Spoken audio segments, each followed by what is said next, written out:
సువార్త మహోత్సవం. ଦ୍ୱିତୀୟଟି ସୁସମାଚାର ମହୋତ୍ସବ। సో నేను ఈరోజు ఒక ప్రత్యేకమైన అంశాన్ని మీతో మాట్లాడాలి అనుకుంటున్నాను. ଆଉ ଆଜି ଏହି ସନ୍ଧ୍ୟା ସମୟରେ ଆପଣମାନଙ୍କ ସହିତ ଏକ ସ୍ୱତନ୍ତ୍ର ବିଷୟ ଧ୍ୟାନ କରିବା ପାଇଁ ଇଚ୍ଛା କରେ। అయితే రెండు విషయాలు ఈరోజు మీతో మాట్లాడతాను. ଆଉ ଦୁଇଟି ବିଷୟ ଆପଣଙ୍କ ସହିତ ମୁଁ ଧ୍ୟାନ କରିବି। క్లుప్తంగా నేను క్రిస్మస్ గురించి మాట్లాడి ଆଉ ସଂକ୍ଷିପ୍ତ ଭାବରେ ଖ୍ରୀଷ୍ଟମାସ ବିଷୟରେ କହି ఆ తర్వాత ముఖ్యమైన సందేశంలోకి ଆଉ వెళ్తాను. ପରବର୍ତ୍ତୀ ସମୟରେ ମୁଖ୍ୟ ପ୍ରସଙ୍ଗ ମଧ୍ୟକୁ ଯିବି।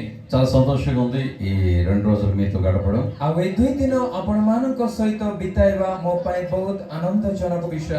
మీ ప్రేమకు ప్రత్యేకంగా వందనాలు ଆଉ తెలియజేస్తున్నాను. ଆପଣମାନଙ୍କର ପ୍ରେମ ନିମନ୍ତେ ସ୍ୱତନ୍ତ୍ର ନମସ୍କାର ମୁଁ ଜ୍ଞାପନ రేపు କରୁଅଛି। ఉదయకాలం మళ్ళీ నాకు ట్రైన్ ఉంది. నేను రేపు గుంటూరు వెళ్ళిపోతున్నాను. ଆଉ କାଲି ସକାଳେ ମୋର ଜର୍ଣ୍ଣି ଅଛି, ମୁଁ ଗୁంటూరు ବାହାରି ଯିବି।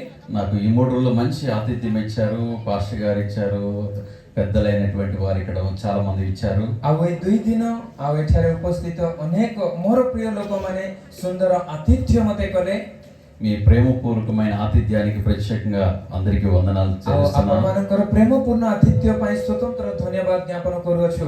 ఇక్కడ చాలా మంది దేవుని సేవకులు అభిషేక్తులు వచ్చి చక్కగా ఈ కార్యక్రమంలో పాల్గొనడం, మీ యూనిటీని చూసి చాలా ఆనందిస్తున్నాను. ଆଉ ଏଠାରେ ଅନେକ ପ୍ରଭୁଙ୍କ ଅଭିଷିକ୍ତ ଦାସମାନେ ଉପସ୍ଥିତ ହେବାର ଏଇ ଏକତାକୁ ଦେଖି ମୁଁ ବହୁତ ଆନନ୍ଦିତ ଅଟେ।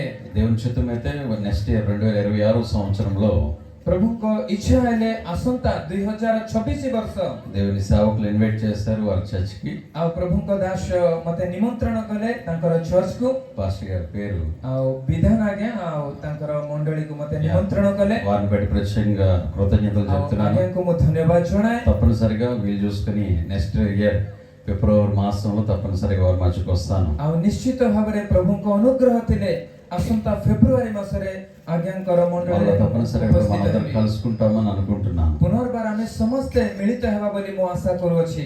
క్రిస్మస్ ଖ୍ରୀଷ୍ଟମାସ క్రిస్మస్ ଖ୍ରୀଷ୍ଟମାସ ఈ నెలంతా మనం ఎంటున్న మాట క్రిస్మస్. ଆଉ ଏଇ ସମସ୍ତ ମାସରେ ଆମେ ଶୁଣୁଥିବା ଗୋଟିଏ ପଦ ଖ୍ରୀଷ୍ଟମାସ। యేసుక్రీస్తు వారు నరుడుగా ఈ లోకానికి రావడమే నిజమైన క్రిస్మస్. ଆଉ ପ୍ରଭୁ ଯୀଶୁ ଖ୍ରୀଷ୍ଟ ମାନବ ରୂପ ଧାରଣ କରି ଏହି ଜଗତକୁ ଅବତରଣ କରିବା ହିଁ ପ୍ରକୃତ ଖ୍ରୀଷ୍ଟମାସ। కొన్ని సంవత్సరాల క్రితం ଅନେକ ବର୍ଷ ପୂର୍ବେ నీల్ ఆర్మ్స్ట్రాంగ్ ନୀଲ ଆର୍ମଷ୍ଟ୍ରଙ୍ଗ చంద్రమండలం మీద అడుగుపెట్టి వచ్చాడు. ଆଉ ସେ ଚନ୍ଦ୍ରମଣ୍ଡଳରେ ପାଦ ଦେଲେ।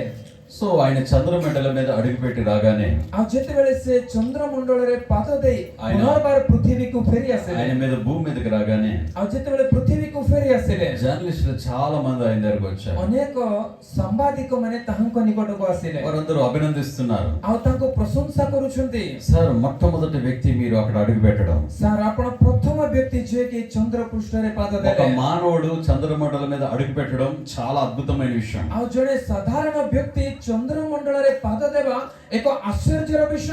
మీరు మా హీరో, ଆଉ ଆପଣ ଆମର ହିରୋ, మీరు మా హీరో ଆପଣ ଆମର ହିରୋ అని ఈ యొక్క జర్నలిస్టులు అక్కడ ఉన్న ప్రజలందరూ ఆయన పొగుడుతున్నారు. ଏ ସମସ୍ତ ସାମ୍ବାଦିକ ଚତୁଃପାର୍ଶ୍ୱରେ ଥିବା ଲୋକମାନେ ପ୍ରଶଂସା କରୁଛନ୍ତି ନୀଲ ଆର୍ମଷ୍ଟ୍ରଙ୍ଗଙ୍କୁ। నీల్ ఆర్మ్స్ట్రాంగ్ ఒక మాట చెప్పాడు. ସେତେବେଳେ ନୀଲ ଆର୍ମଷ୍ଟ୍ରଙ୍ଗ ଗୋଟେ କଥା କହିଲେ, నేను ఆ చంద్రమండలం మీదకి అడుగు పెడితే ମୁଁ ଚନ୍ଦ୍ରମଣ୍ଡଳରେ ପାଦ ଦେଲେ నన్ను హీరో అంటున్నారు. ମତେ ହିରୋ ବୋଲି କହୁଅଛ। నేను హీరో కాదు. ମୁଁ ହିରୋ ନୁହେଁ। సర్వలోకాన్ని ఉన్నత సింహాసనాన్ని విడిచిపెట్టి ଏକ ଉନ୍ନତ ସିଂହାସନକୁ ପରିତ୍ୟାଗ କରି నా కోసం ఈ లోకానికి భూమి మీదకి వచ్చాడు నా యేసయ్య నాకు హీరో. ମୋ ନିମନ୍ତେ ଧରାପୃଷ୍ଠ ଉପରକୁ ଆସିଥିବା నేను మీకు హీరో కావచ్చు. ମୁଁ ତୁମ ପାଇଁ ହିରୋ ହୋଇପାରେ। నా హీరో జీసస్ క్రైస్ట్. ମୋର ହିରୋ ପ୍ରଭୁ ଯୀଶୁ ଖ୍ରୀଷ୍ଟ। ఆయన సమస్తాన్ని విడిచి నా కోసం ఈ భూలోకానికి వచ్చాడు. ସମସ୍ତ ସ୍ୱର୍ଗର ସୁଖକୁ ଛାଡ଼ି ମୋ ନିମନ୍ତେ ଧରାକୁ ଆସିଲେ। అన్నిటిని విడిచి ప్రభు ఈ లోకానికి వచ్చాడు. ସମସ୍ତ ବିଷୟ ଛାଡ଼ି ମୋ ନିମନ୍ତେ ଆସିଲେ। ఆయన నా రియల్ హీరో. ସେ ମୋର ପ୍ରକୃତ ହିରୋ। ఈ రోజు యేసు ప్రభు వారు సమస్తాన్ని విడిచి లోకానికి రావడం మహా అద్భుతం. ଆଉ ପ୍ରଭୁ ଯୀଶୁ ଖ୍ରୀଷ୍ଟ ସ୍ୱର୍ଗର ସମସ୍ତ ସୁଖ ଛାଡ଼ି ଏହି ଧରା ଉପରେ ମାନବ ଜାତି ନିମନ୍ତେ ଆସିବା ଏକ ସୌଭାଗ୍ୟର ବିଷୟ। క్రిస్మస్ అంటే ఏంటి? ବାସ୍ତବରେ ଖ୍ରୀଷ୍ଟମାସ କହିଲେ କଣ? క్రీస్తును ఆరాధించడం, రైట్? ଖ୍ରୀଷ୍ଟଙ୍କର ଆରାଧନା କରିବା, ଠିକ ଅଛି। క్రిస్మస్ అంటే సంబరాలు కాదు.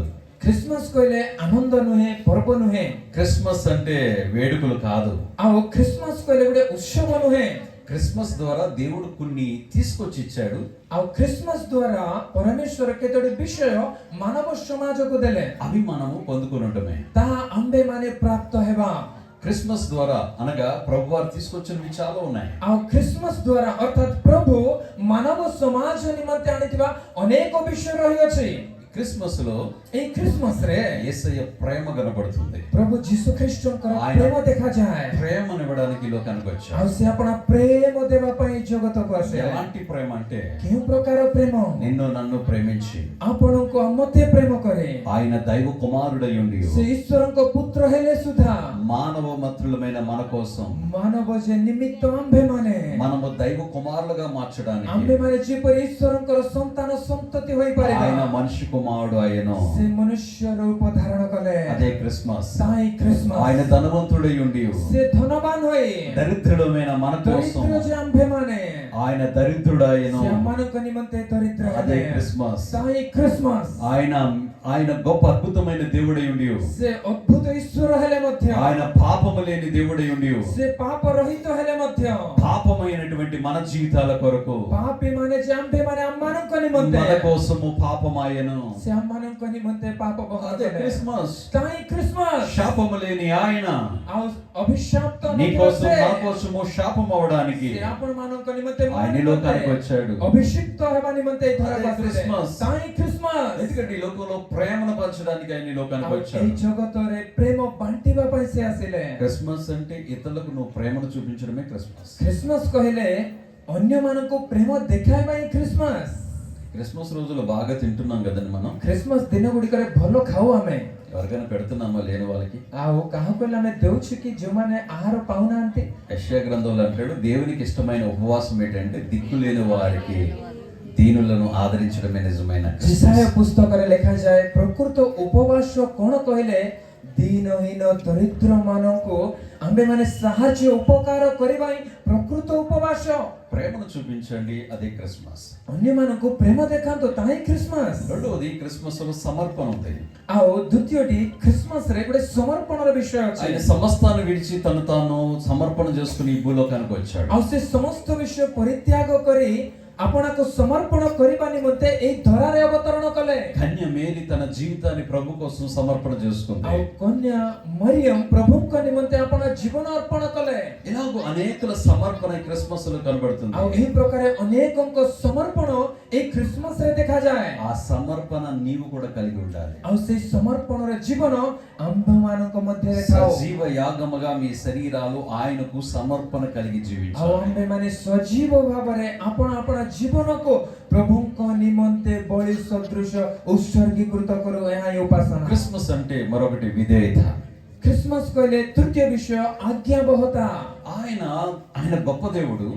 ଆଉ ସେ ମହାନ ଈଶ୍ୱର ଅଟନ୍ତି. కానీ ఆయన ఈ లోకంలో జన్మించిన విధము చూడగా ଆଉ ସେ ଏଇ ଧରାପୃଷ୍ଠ ଉପରେ ଜନ୍ମ ଗ୍ରହଣ କରିବାର ସେଇ ବିଧି ବିଧାନ ଦେଖିଲେ. ఒక స్వల్పమైన గ్రామం, ଏକ ଛୋଟିଆ ଗ୍ରାମରେ స్వల్పమైన జనం, ଏକ ସ୍ୱଳ୍ପ ଲୋକମାନଙ୍କ ମଧ୍ୟରେ స్వల్పమైన వంశం. ଏକ ସ୍ୱଳ୍ପ ବଂଶ ମଧ୍ୟରେ ఇక్కడున్న వారు ఎవరైనా పశువుల పాకలో మిమ్మల్ని పొట్టిన వెంటనే పడుకుని పెట్టారా? ଆଉ ଏଠାରେ ବସିଥିବା ଆମ୍ଭମାନଙ୍କ ମଧ୍ୟରେ କାହାକୁ ହେଲେ ଜନ୍ମ ହେଉ ହେଉ ଗୁହାଳରେ ଆମମାନଙ୍କୁ ଶୋଇ ଦେଲେ କି ଆମର ବାପା ମା? ఈ లోకంలో ఎంత పేదవాడైనా పశువుల సాలలో పశువుల పాకలో ఎవరిని పడుకుని పెట్టి ఉండరు. ଏଇ ଧରାପୃଷ୍ଠ ଉପରେ ଯେତେ ଦିନହୀନ ଦରିଦ୍ର ହେଲେ ମଧ୍ୟ ସେ ଜନ୍ମ ହେଲା ପରେ ତାର ବାପା ମା କେବେ ବି ତାହାକୁ ଗୁହାଳ କୁଣ୍ଡରେ ଶୁଆଇବେ ନାହିଁ. ఆయన విధేయత తగ్గింపు ఇక్కడ చూపిస్తున్నాడు. କିନ୍ତୁ ପ୍ରଭୁ ଯୀଶୁ ଖ୍ରୀଷ୍ଟ ଆପଣଙ୍କର ନମ୍ରତା ଆଜ୍ଞାବହତା ପ୍ରକାଶ କରୁଛନ୍ତି. అదే నువ్వు చూపించాలి. ତାହା ହିଁ ଆପଣମାନେ ଦେଖାଇବା ଦରକାର. అదే క్రిస్మస్. ତାହା ହିଁ ଖ୍ରୀଷ୍ଟମାସ. మనలో అహంకారం ఉంటే కట్ చేసుకోవాలి. ଆଉ ଯଦି ଆମଠାରେ ଅହଙ୍କାର ଅଛି, మనలో ତାକୁ గర్వం ଆମମାନେ- ఉంటే కట్ చేసుకోవాలి. ଆମଠାରେ ଯଦି ଗର୍ବ ଅଛି ତାକୁ ఆయన ଛାଡ଼ିଦେଉ. దీనుడిగా ఈ లోకానికి వచ్చాడు. ସେ ଆପଣଙ୍କୁ ନମ୍ରଚିତ କରି ଧରାକୁ ଆସିଲେ. ఆ దీనత్వాన్ని మనము కూడా కలిగి ఉండాలి. ସେଇ ନମ୍ରତା ଗୁଣ ଆମଠାରେ ରହୁ. మరొకటి క్రిస్మస్ లో సహకారం కనబడుతుంది. ଆଉ ଖ୍ରୀଷ୍ଟମାସରେ ଆଉ ଗୋଟେ ସହକର୍ମ ଦେଖାଯାଏ. ఎందుకంటే ఈ మీటింగ్ జరగాలంటే ଏଇ ମିଟିଂ ଅନୁଷ୍ଠିତ ହେବା ପାଇଁ పాస్టర్ గారు ఒక్కరి వల్ల అవ్వదు.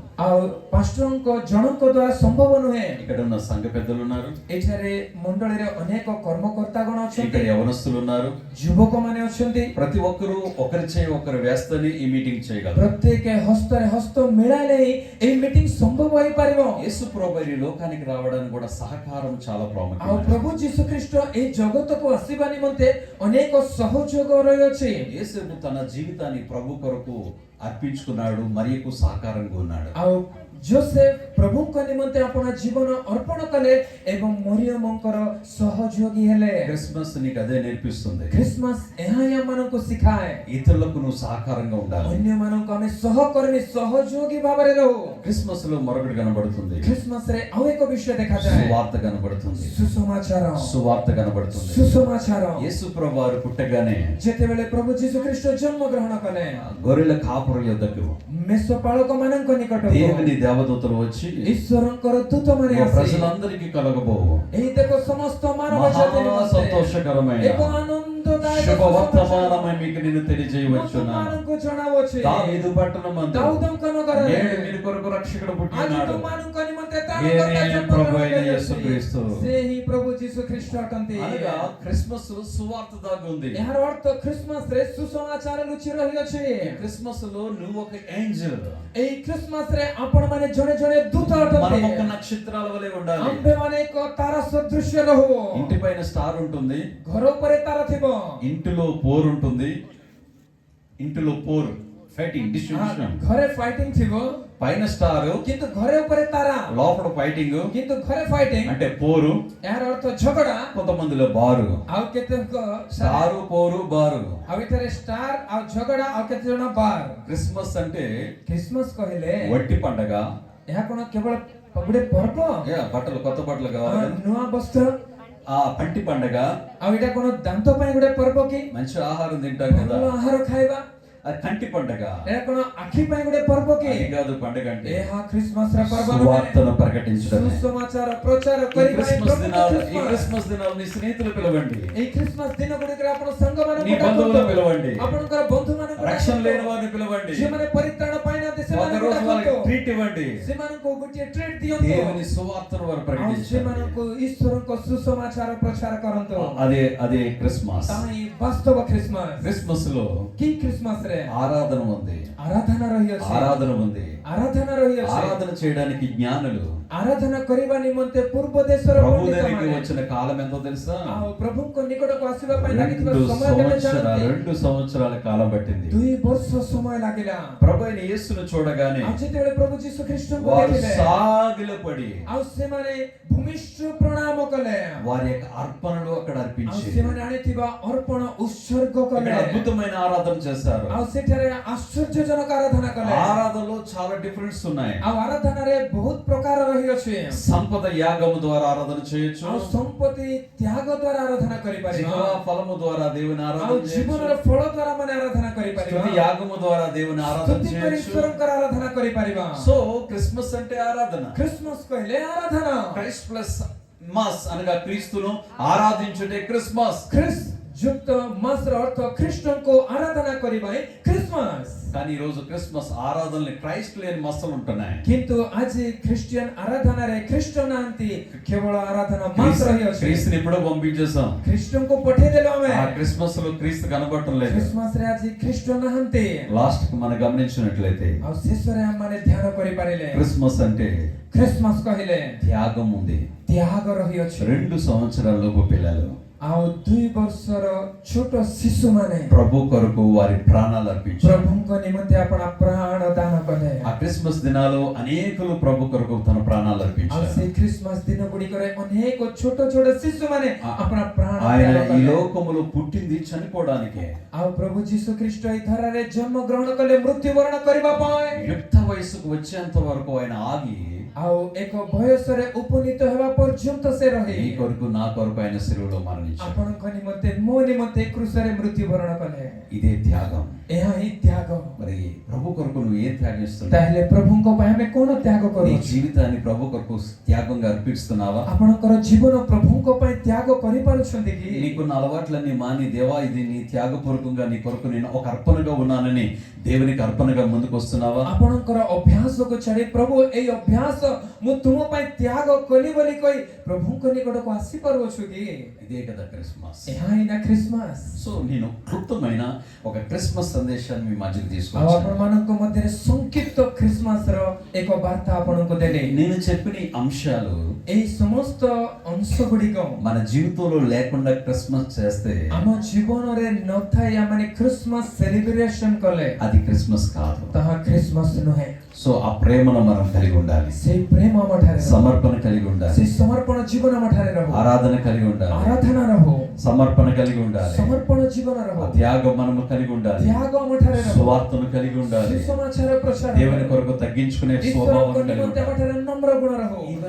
ఇవన్నీ మన జీవితంలో ఉంటే ଏସବୁ ଆମ ଜୀବନରେ ଥିଲେ దేవుడు నువ్వు చేసే ఆరాధన ఆయన స్వీకరిస్తాడు. ଆଉ ଆପଣମାନେ କରୁଥିବା ମୁଁ କରୁଥିବା ଆରାଧନା ସେ ଗ୍ରହଣ ఈ କରିବେ। 2025 సంవత్సరం అలాంటి క్రిస్మస్ నీ జీవితంలో దేవుడు ଏଇ అనుగ్రహించును గాక. 2025 ବର୍ଷରେ ପ୍ରଭୁ ଏହି ପ୍ରକାର ଖ୍ରୀଷ୍ଟମାସ ଆମମାନଙ୍କ ଜୀବନରେ ଅନୁଗ୍ରହ କରନ୍ତୁ। Happy happy Christmas, happy happy Christmas, merry merry Christmas, merry merry Christmas, happy happy Christmas, happy happy Christmas, merry merry Christmas. Merry merry ఈ క్రిస్మస్। క్రిస్మస్ సందర్భంలో এই ଖ୍ରୀଷ୍ଟମାସ এই ଘଡ଼ି ସନ୍ଧି ମୁହୂର୍ତ୍ତରେ ఒక అంశాన్ని మీ ముందు పెట్టాలని ఆశపడుతున్నాను. ଆପଣମାନଙ୍କ ସମ୍ମୁଖରେ ଏକ ଅଂଶ ମୁଁ ଉପସ୍ଥାପନ କରିବା ପାଇଁ ఈ ଚାହେଁ। రోజు ప్రభు నిన్ను ఒక ప్రశ్న అడుగుతున్నాడు. ଆଉ ଆଜି ଏହି ସନ୍ଧ୍ୟା ସମୟରେ ପ୍ରଭୁ ଆପଣମାନଙ୍କୁ ଗୋଟେ ପ୍ରଶ୍ନ నీ ପଚାରୁଅଛନ୍ତି। ప్రార్థనా జీవితం ఎలా ఉంది? ତୁମମାନଙ୍କ ପ୍ରାର୍ଥନା ଜୀବନ କେଉଁ ପ୍ରକାର ଅଛି? నీ ప్రార్థన లైఫ్ ఎలా ఉంది? ତୁମମାନଙ୍କ ପ୍ରାର୍ଥନା ଜୀବନ କେଉଁ ପ୍ରକାର ଅଛି? ଆଜି చాలా మంది ప్రార్థన అంటే ఏమనుకుంటారు తెలుసా? ଅନେକ ଲୋକ ପ୍ରାର୍ଥନା କହିଲେ କଣ ଭାବନ୍ତି ଜାଣନ୍ତି? ఏదో మోకరించి ହଁ ଆଣ୍ଠୁପାତି,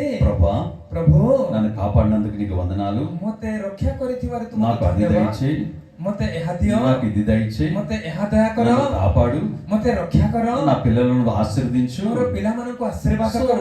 ఏదో అడగడమే ప్రార్థన ହଁ, అని అనుకుంటాం. ପ୍ରଭୁଙ୍କ ଠାରେ ମାଗିବା ହିଁ ଆରାଧନା ବୋଲି ପ୍ରାର୍ଥନା ବୋଲି ଭାବନ୍ତି। అసలు ప్రేయర్ లైఫ్ అంటే ప్రార్థనా జీవితం అంటే ఎలా ఉండాలి? ପ୍ରକୃତରେ ପ୍ରାର୍ଥନା ଜୀବନ କେଉଁ ପ୍ରକାର ରହିବା ଦରକାର? ఈ క్రిస్మస్ సందర్భంగా ଏଇ ଖ୍ରୀଷ୍ଟମାସ ଏଇ ସମୟରେ దేవుడు ఒక మంచి ప్రార్థనా జీవితాన్ని ఈ రాత్రి నీకు నాకు పరిచయం ଆଉ చేస్తున్నాడు. ଈଶ୍ୱର ଏକ ଉତ୍ତମ ପ୍ରାର୍ଥନା ଜୀବନ ଆପଣଙ୍କୁ ମତେ ପରିଚୟ କରାଇବା ନିମନ୍ତେ ଯାଉଅଛନ୍ତି। బైబిల్ గ్రంథంలో మనకు 150 కీర్తనలు ఉన్నాయి. ଆଉ ବାଇବଲ ଗ୍ରନ୍ଥରେ 150ଟି ଗୀତ ଆମେ ପାଇବା।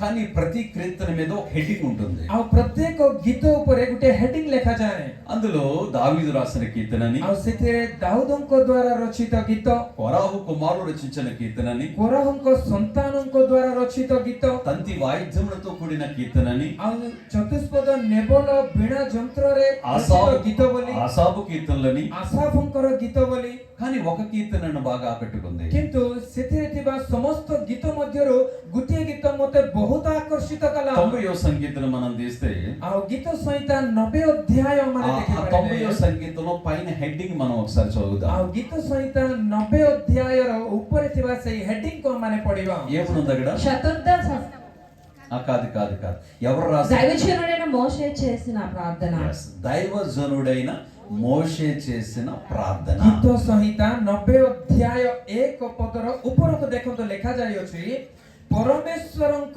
ଲୋକ ମୋଶଙ୍କର ପ୍ରାର୍ଥନା। అంటే మీరు గమనించండి, ఎక్కడ కూడా కీర్తనలో ప్రార్థన అనే అంశం మనకు కనబడదు. ଧ୍ୟାନର ସହିତ ଶୁଣନ୍ତୁ, ଗୀତ ସଂହିତା 150ଟି ଅଧ୍ୟାୟ ପଢନ୍ତୁ, କେଉଁଠି ବି ଏହି ପ୍ରାର୍ଥନାର ପଦ ବ୍ୟବହାର କରାଯାଏ ନାହିଁ। కానీ ఇక్కడ అద్భుతమైనటువంటి వర్ణన ఇక్కడ మోషే చేసిన ప్రార్థన అని ఇక్కడ మనకు కనబడుతుంది. ଏଠାରେ ଏକ ଆଶ୍ଚର୍ଯ୍ୟ ରଚନା ଆମେ ଦେଖୁଅଛୁ, ପରମେଶ୍ୱରଙ୍କ ଲୋକ ମୋଶଙ୍କର ପ୍ରାର୍ଥନା। ఈరోజు మోషే, చాలా మంది మోషేని ఎలా చూస్తారంటే ఒక గొప్ప నాయకుడు అని చూస్తాం. ଆଜି ଖ୍ରୀଷ୍ଟିଆନ ସମାଜରେ ଅନେକ ପ୍ରଚାରକ ମାନେ, ଅନେକ ବିଶ୍ୱାସୀ ମାନେ ମୋଶାଙ୍କୁ କେଉଁ ଦୃଷ୍ଟିରେ ଦେଖନ୍ତି? ମାନେ ସେ ଜଣେ ନେତା ଭାବରେ ତାଙ୍କୁ ଦେଖନ୍ତି। మోషే నాయకుడు అని ఒక ముద్ర వేసాం అంతే. ଆଉ ଆମେ ସମସ୍ତେ ମିଶି ମୋଶାଙ୍କୁ ଏକ ନେତା ଭାବରେ ମୁଦ୍ରାଙ୍କିତ କରିଅଛୁ। కానీ మోషే లాంటి ప్రార్థనా పరుడు మరొకడు భూమి మీద లేడు. ଆଉ ମୋଶାଙ୍କ ପରି ଏକ ପ୍ରାର୍ଥନାଶୀଳ ବ୍ୟକ୍ତି ଧରା ପୃଷ୍ଠରେ ଆଉ ଜଣେ ନାହାନ୍ତି। ఆ మోషేలో ఉన్నటువంటి ప్రార్థన అనుభవాలు ఈ రాత్రి మనం ଏହି నేర్చుకోవాలి. ରାତ୍ର ସମୟରେ ଆଜି ଆମେ ମୋଶାଙ୍କ ଠାରେ ଥିବା ସେଇ ପ୍ରାର୍ଥନା ଜୀବନକୁ ଆମେ ଶିଖିବା ନିମନ୍ତେ ଯାଉଅଛୁ। ఆ మోషేలో ఉన్నటువంటి కొన్ని ప్రార్థనలు మీకు పరిచయం చేస్తాను. आवाजी मोसांको ठारे थिबा केतेको प्रार्थनार जीवन ఈ 2025 సంవత్సరం ఈ క్రిస్మస్ రోజుల్లో ଆଉ ଏଇ 2025 ବର୍ଷର ଖ୍ରୀଷ୍ଟମାସ ସମୟରେ ఆ మోషేని ఎలాగైతే దేవుడు తనకి ఇష్టమైన వ్యక్తిగా దేవుడు ఎన్నుకున్నాడో, ଆଉ ମୋସାଙ୍କୁ ଯେପରି ଏକ ମନୋନୀତ ପାତ୍ର ଭାବରେ ତାଙ୍କୁ ସେ ఒక ବାଛିଲେ, నాయకుడిగా దేవుడు ఏర్పాటు చేసుకున్నాడు. ଜଣେ ନେତା ଭାବରେ ତାଙ୍କୁ ପ୍ରସ୍ତୁତ କଲେ। ఈ ప్రార్థన జీవితం ద్వారా కూడా ଆଉ ଆମମାନଙ୍କ ପ୍ରାର୍ଥନା నిన్ను ଜୀବନ కూడా ఆ ଦ୍ୱାରା రీతిగా దేవుడు ఏర్పాటు ଆଉ చేసుకున్నాడు. ପରମେଶ୍ୱର ଆପଣମାନଙ୍କୁ ମଧ୍ୟ ସେଇ ପ୍ରକାର ମନୋନୀତ మోషేను କରନ୍ତୁ। ముగ్గురు మావాడు అంటుంటారు. ଆଉ మోషేను ముగ్గురు మావాడు అంటుంటారు. ଆଉ ମୋସାଙ୍କୁ ତିନିଟି ଦଳର ଲୋକ ସେମାନେ ଆମ୍ଭର ବୋଲି କୁହନ୍ତି। ఒకరు యూదులు మోషే మావాడు అంటారు. ଗୋଟିଏ ଦଳର ଲୋକ ହଉଛନ୍ତି ଜିହୁଦୀ ମାନେ, ସେମାନେ କୁହନ୍ତି ମୋଶା ଆମର। రెండవది ముస్లిమ్స్ మోషే మావాడు అంటారు. ଆଉ ଦ୍ୱିତୀୟରେ ମୁସଲିମ ଲୋକମାନେ କୁହନ୍ତି ମୋଶା ଆମର। మూడవది క్రైస్తవులు మోషే మావాడు అంటారు. ଆଉ ତୃତୀୟରେ ଖ୍ରୀଷ୍ଟିଆନ ମାନେ କୁହନ୍ତି ମୋଶା ଆମ୍ଭର।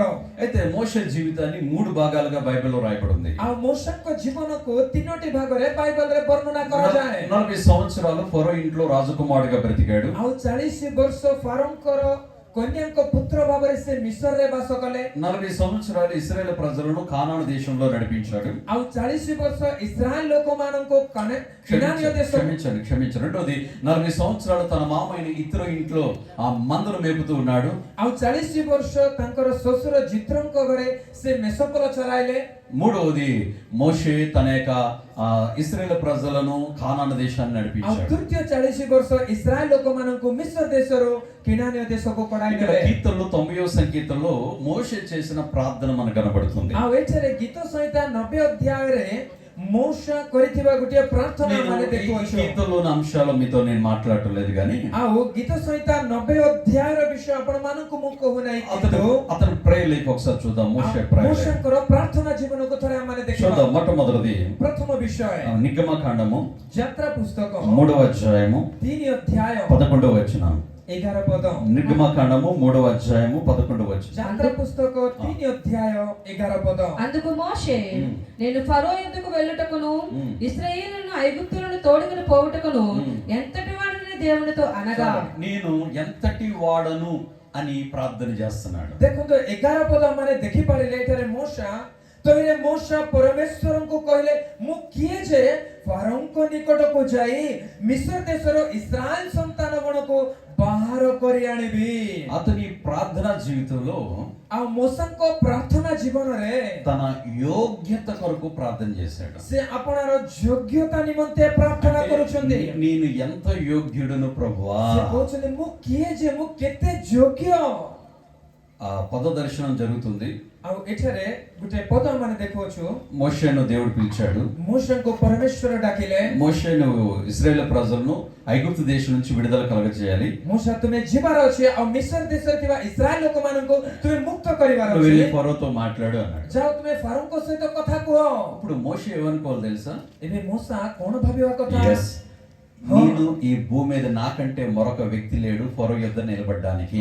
ମୁଁ ଜଣେ ଏକା, ମୋ ଠାରେ ଧରା ପୃଷ୍ଠ ଉପରେ ଆଉ କେହି ନାହିଁ ଫାରୋଙ୍କ ସମ୍ମୁଖରେ ଛିଡା ହେବା ପାଇଁ ବୋଲି ମୋଶା ଭାବିବା ఆ କଥା। కాలంలో సకల విద్యలు తెలిసిన ఒకే ఒక వ్యక్తి మోషే తప్ప మరొకడు లేడు. କିନ୍ତୁ ସେହି ଦିନ ଗୁଡ଼ିକରେ ମିଶ୍ରର ସକଳ ବିଦ୍ୟାରେ ପାରଙ୍ଗମ ହୋଇଥିବା ବ୍ୟକ୍ତି ମୋଶାଙ୍କ ବ୍ୟତୀତ ଆଉ କେହି ନାହାନ୍ତି। కానీ మోషే అక్కడ తన యోగ్యతను కనపరచుకోలేదు. అయ్యా నేను ఎంతటి యోగ్యుడును, నీ ఎంతటి వాడను.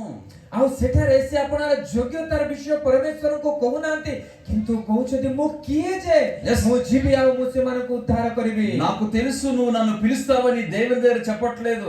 ଆଉ ସେ କହୁନାହାନ୍ତି ତୁମେ ମତେ ଡାକିବ ବୋଲି ମୁଁ ଜାଣିଛି ବୋଲି ମୋଶା କହୁନାହାନ୍ତି। నేను తప్ప నీకు వేరే దిక్కు లేదని ప్రభు దగ్గర మాట్లాడలేదు ମୋ మోషే. ବ୍ୟତୀତ ତୁମ ପାଇଁ ଆଉ କେହି ନାହାନ୍ତି ବୋଲି ମୋଶା କହୁନାହାନ୍ତି।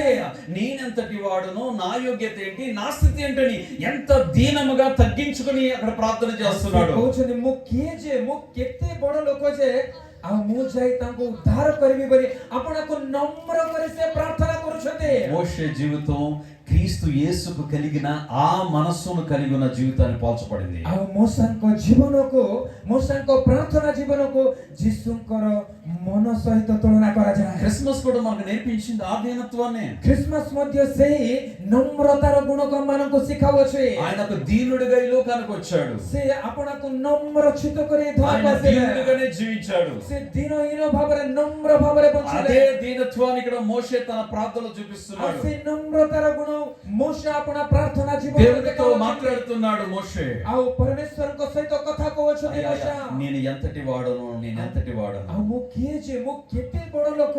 ఎస్, ఈ రోజు మన జీవితంలో మన ప్రార్థనలో ఎప్పుడు మనల్ని మనం హెచ్చించుకునే ప్రార్థన మనం కలిగి ఉండకూడదు. ଆଉ ଆମମାନଙ୍କ ପ୍ରାର୍ଥନା ଜୀବନରେ ଆମେ କେବେ ବି ଆପଣାକୁ ଉନ୍ନତ କରି ନ ଦେଖାଉ। మోషే పరిసయ్యుడు, ମୋଶା సుంకరి పరిసయ్యుడు.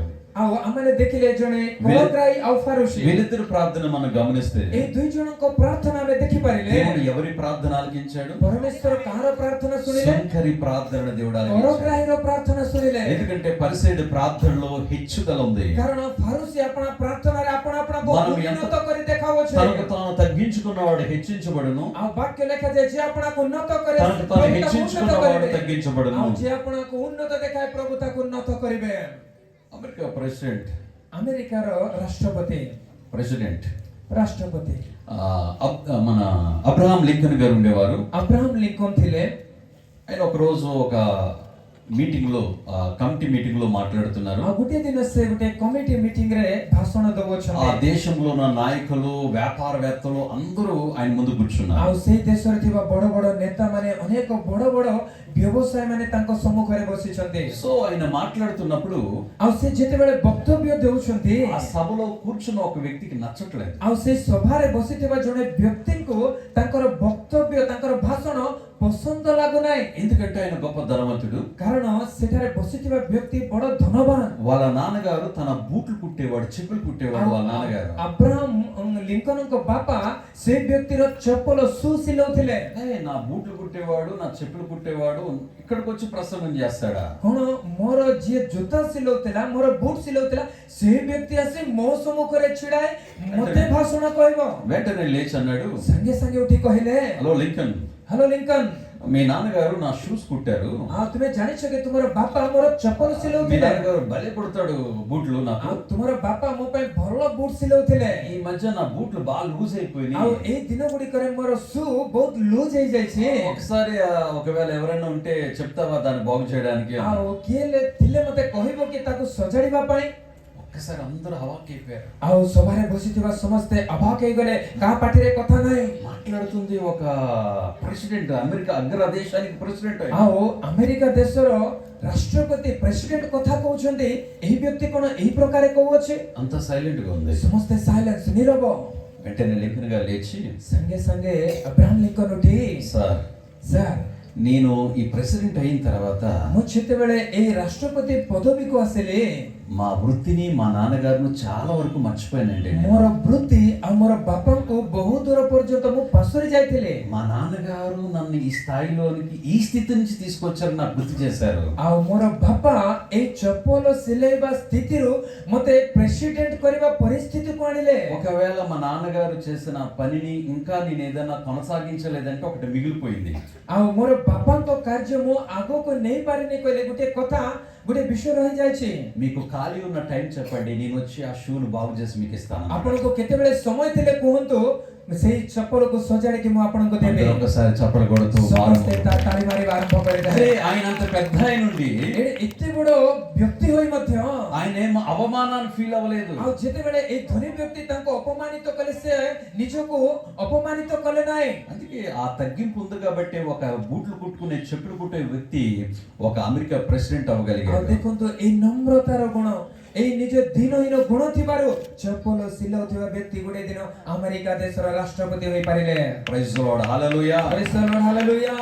మనకి ఇంకా తెలిస్తే చాలు. ଆମକୁ ଟିକେ ଜଣାଥିଲେ ଯଥେଷ୍ଟ। మొత్తం నాకు తెలుసు, ସବୁ ମୁଁ ଜାଣିଛି, అయినో నాకు తెలుసు, ମୁଁ ସବୁ ଜାଣେ, అన్ని మనకు తెలుసు అని అనుకుంటుంటాం. ମୁଁ ସବୁ ଜାଣେ ବୋଲି କହିଥାଉ। ఇక్కడ సీక్రెట్ అదే, ଏଠାରେ ଥିବା ରହସ୍ୟ మనం ତାହା। ఎప్పుడు మనం తగ్గించుకున్నప్పుడు దేవుడు మనల్ని ଆଉ హెచ్చిస్తాడు. ଯେତେବେଳେ ଆପଣାକୁ ଆମେ ନତ କରିବା ପ୍ରଭୁ ଆମକୁ దేవుని ଉନ୍ନତ దగ్గర କରିବେ। మనం ఎంత ఎదిగినా ప్రభా నేను ఎంతటి వాడునని ప్రభు దగ్గర మనం దీనులుగా మనం ఉండాలి. ପ୍ରଭୁଙ୍କ ଠାରେ ଆମେ ଯେତେ ଉନ୍ନତି ହେଉନା କାହିଁକି ପ୍ରଭୁ ମୁଁ କିଏ ଯେ ବୋଲି ଆପଣାକୁ ଆମେ ନତ କରିବା ନିହାତି ఆయన ଆବଶ୍ୟକ। చేతి కింద దీన మనస్సులుగా మనం ఉంటే ଯେତେବେଳେ ପରମେଶ୍ୱରଙ୍କ ବଳବନ୍ତ ହସ୍ତ ତଳେ ଆପଣାକୁ ନତ କରି ରଖିବା, తగిన కాలమందు దేవుడు నిన్ను హెచ్చించునుగా. ସେ ସମୟରେ ପରମେଶ୍ୱର ଆମମାନଙ୍କୁ ଉଠାଇବେ। రెండు విషయం చెప్తాను. ଦ୍ୱିତୀୟ ବିଷୟ କହିବି, ఒకటి తన యోగ్యత కొరకు పర్సనల్ ప్రేయర్ ఇక్కడ మీకు పరిచయం చేశాను. ଆଉ ମୂଷାଙ୍କର ବ୍ୟକ୍ତିଗତ ଜୀବନର ପ୍ରାର୍ଥନା ଆପଣଙ୍କୁ ପରିଚୟ କରାଇଲେ। రెండవది ଦ୍ୱିତୀୟଟି శత్రువుల కొరకు చేసిన ప్రార్థన. ସେ ଶତ୍ରୁମାନଙ୍କ ନିମନ୍ତେ କରିଥିବା ପ୍ରାର୍ଥନା। నిగమకాండము ଯାତ୍ରା పుస్తକ 8వ అధ్యాయము 8 ଅଧ୍ୟାୟ 12వ వచనము 12 ପଦ ఒకసారి చదువుకుందాం. ଆମେ ପଢିବା।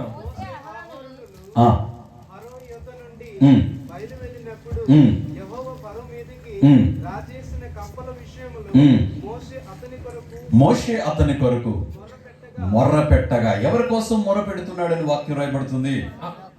ఇక్కడ ఫరో అనగా శత్రువు కొరకు మొర పెడుతున్నాడు. ଏଠାରେ ମାନେ ଦେଖିପାରିଲେ ଅନନ୍ତର ମୋଶା ଓ ହାରୋନ ଫାରୋଙ୍କ ନିକଟରୁ ବାହାରକୁ ଗଲେ, ପୁଣି ମୋଶା ଫାରୋଙ୍କ ବିରୁଦ୍ଧରେ ଆନିତ ବେଙ୍ଗ ବିଷୟରେ సదాప్రభుଙ୍କ నికటరే ప్రార్థన కలే। ఇక్కడ దేవుడు మోషేని పంపించింది కారణం ఏంటంటే వారి మీద తెగులు రప్పించమని। ଆଉ ଏଠାରେ ସଦାପ୍ରଭୁ ମୋଶଙ୍କୁ ଫାରୋଙ୍କ ନିକଟକୁ କାହିଁକି ପଠାଇଲେ?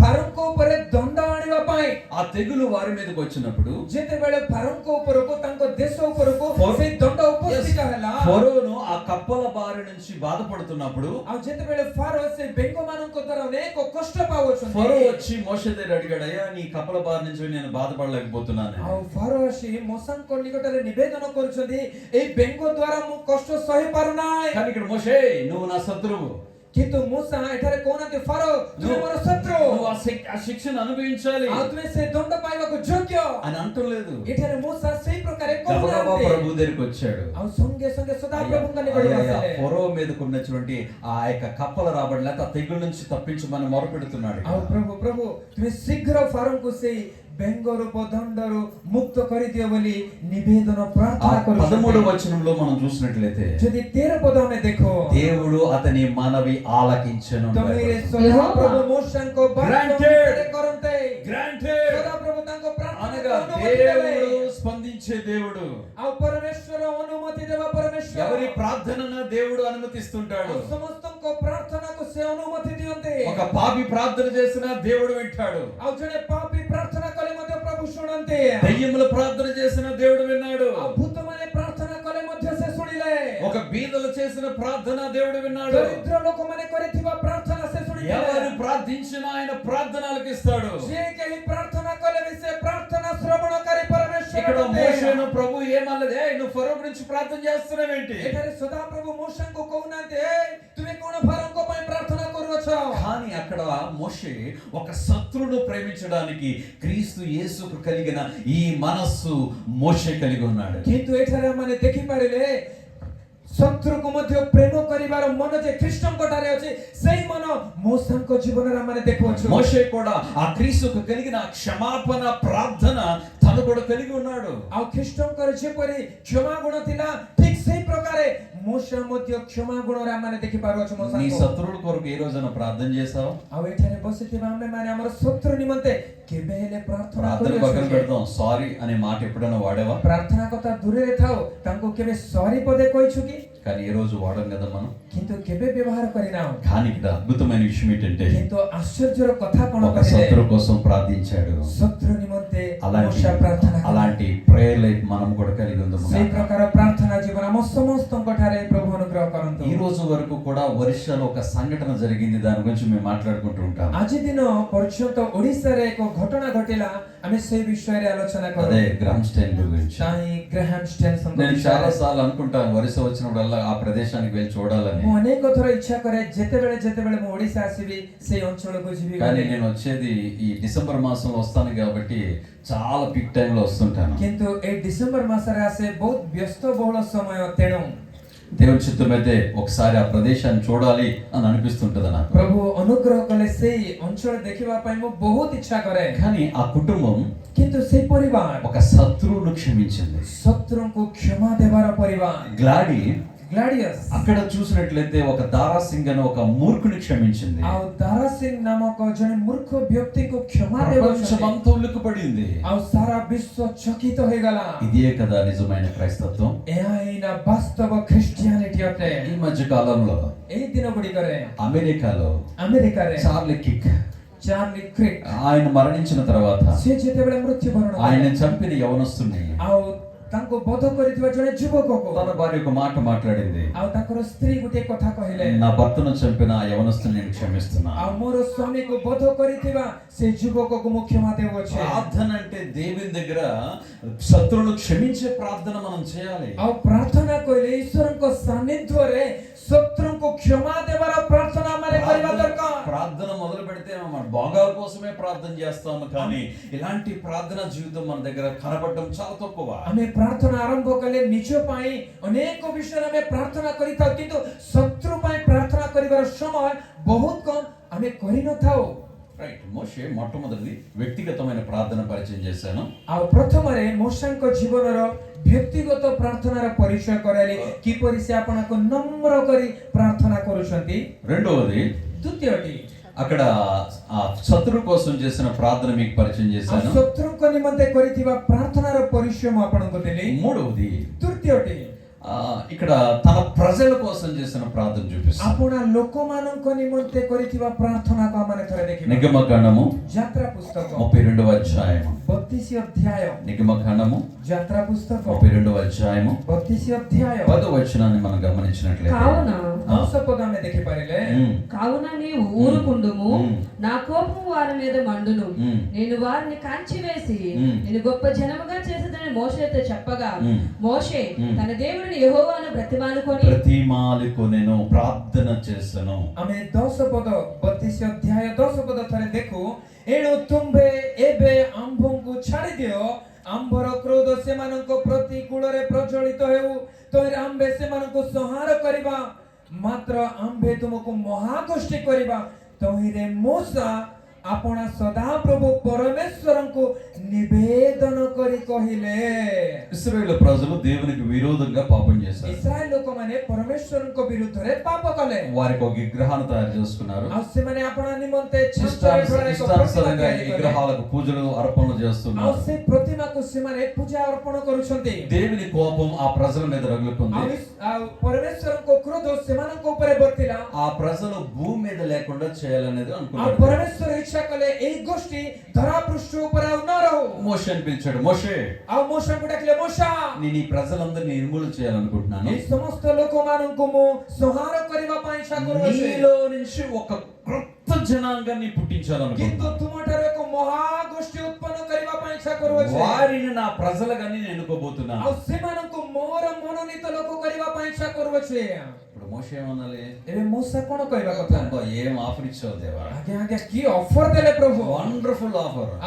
వండర్ఫుల్ ఆఫర్ ଏଇଟା। మామూలు ఆఫర్ కాదుగా మోషేకి ఇచ్చింది. ଆଉ ଗୋଟେ ସାଧାରଣ ଅଫର ପରମେଶ୍ୱର ଦେଇନାହାନ୍ତି। సంకలు గుర్తుకోలేదు మోషే. ଏବେ ସେ ହାତ ଏମିତି ବାଡେଇ ନାହାନ୍ତି ମୂଷା। ప్రభు దగ్గరికి వచ్చి ప్రతిమాలకుంటున్నాడు. ଆଉ ସେ ସଦା ପ୍ରଭୁ ପରମେଶ୍ୱରଙ୍କ ନିକଟକୁ ନିବେଦନ କରୁଅଛନ୍ତି। వారేదో తెలుసో తెలియకో పాపం చేశారు. ସେମାନେ ଜାଣି ନ ଜାଣି ପାପ କରିଅଛନ୍ତି। వారేదో తెలియక పాపం చేశారు. ସେମାନେ ନ ଜାଣି పాప କରିଅଛନ୍ତି। దయచేసి వారిని క్షమించు. ଦୟାରେ ସେମାନଙ୍କୁ କ୍ଷମା କରିଦିଅ। దయచేసి వారిని ఈసారి విడిచిపెట్టు. ଦୟାକରି ଏଇ ଥରକ ପାଇଁ ସେମାନଙ୍କୁ ଛାଡି ଦିଅ। చూడండి, తన ప్రజల ఎడ ఒక భారముతో ప్రార్థిస్తున్నటువంటి ఒక దైవజనుడిని చూస్తున్నాం. अपना ଲୋକମାନଙ୍କ ନିମନ୍ତେ ଭାରଗ୍ରସ୍ତ ସ୍ୱରୂପ ఒక గొప్ప నాయకుడు మనం చూస్తున్నాం. ଏକ ମହାନ ନେତାର ଚରିତ୍ର ଆମେ ମୋଶଙ୍କ ଜୀବନରେ ଦେଖୁଛୁ। మోషే అంటే ఒక నాయకుడు కాదు, ମୋଶ ଜଣେ ନେତା ନୁହନ୍ତି, అద్భుతమైన ప్రార్థనా పరుడు. ଆଉ ସେ ଅଦ୍ଭୁତ ଜନକ ଏକ ପ୍ରାର୍ଥନା ఆ ప్రార్థన జీవితమే మోషే అంత గొప్ప నాయకత్వంగా నడిపించింది. प्रार्थना जीवन मोसको एडे बडो महान नेता करिबारे सक्सेस ఈ आनिदेला రోజు ఒక గొప్ప నాయకుడిగా మనం ఎదగాలి అంటే आवाजी अम्मानको जीवन रे एक महान మన नेता జీవితంలో ఒక అద్భుతమైన ప్రార్థన జీవితాన్ని మనం కట్టుకోవాలి. अम्मानको जीवन रे एक आश्चर्यजनक प्रार्थना जीवन ఒక रहो బలమైన అభిషేకము కలిగిన దైవజనుడిగా మనం ఎదగాలంటే बडमान अमाने ईश्वरको दासो भाबरे बढिबा ఒక पाए అద్భుతమైన ప్రార్థన జీవితాన్ని మనం కట్టుకోవాలి. एक आश्चर्यजनक प्रार्थना जीवन मठारे ప్రార్థన లేని పాపం. आउ प्रार्थना नथिबा जीवन పాపము చేసేవాడు ప్రార్థన చేయలేడు. आउ जे पाप करे से प्रार्थना करि पारे नाय పాపము చేయని వాడే ప్రార్థన చేయగలడు. आउ जे पाप करे नाय से प्रार्थना करे మనలో ప్రార్థన చేయటం లేదంటే మనలో పాపం ఉన్నట్టే లెక్క. जदि हमें प्रार्थना करू ना कहला मठारे पाप रहियो छे మార్టిన్ లూథర్ ఒక రోజు ఒక మాట అంటాడు. मार्टिन लूथर गुटे दिन गुटे कथा कहले ఈ రోజు నాకు విస్తారమైన పనులు ఉన్నాయి आवाजी मते बहुत सारा कार्य रहियो छे కాబట్టి నేను ఎక్కువ సమయం దేవునితో ప్రార్థన చేయడం ఈ రోజు కూర్చోవాలంటాడు. आउ मु अधिक समय प्रभु कठारे प्रार्थना करिबा पय आंटो पातिबे ఇది మనం రివర్స్. किंतु आमे यार विपरीत ఈ రోజు విస్తారమైన పనులు ఉన్నాయి కాబట్టి आज मोर बहुत काम अछि तेनो రేపు ప్రార్థన చేద్దాం. काली की प्रार्थना करिबे కానీ ప్రార్థన అనే జీవితాన్ని ఎప్పుడు కూడా వెనకబెట్టే అనుభవంలో మనం ఉండకూడదు. किंतु प्रार्थना जीवन को केबे भी आमाने पछरे न पकाई देउ మోషేకి ఎందుకో ఒక డౌట్ కొట్టింది. मोसंकर गुटे डाउट आसेला అసలు ప్రజలను క్షమిస్తాడా క్షమించడా ప్రభు? वास्तव रे सदा प्रभु ए लोक मानको क्षमा देबे कि नाही మోషే ఇంకొక అడుగు ముందుకు వేశాడు. मूसा आउ गुटे पाद आगो को पकाइले నిర్గమకాండం 32:32 ఒక మాట అంటాడు. यात्रा पुस्तक 32 अध्याय 32 पदरे आउ गुटे कथा कहते నేనే చెప్తున్నాను. అయ్యో అంటే వారి పాపములను పరిహరించావా?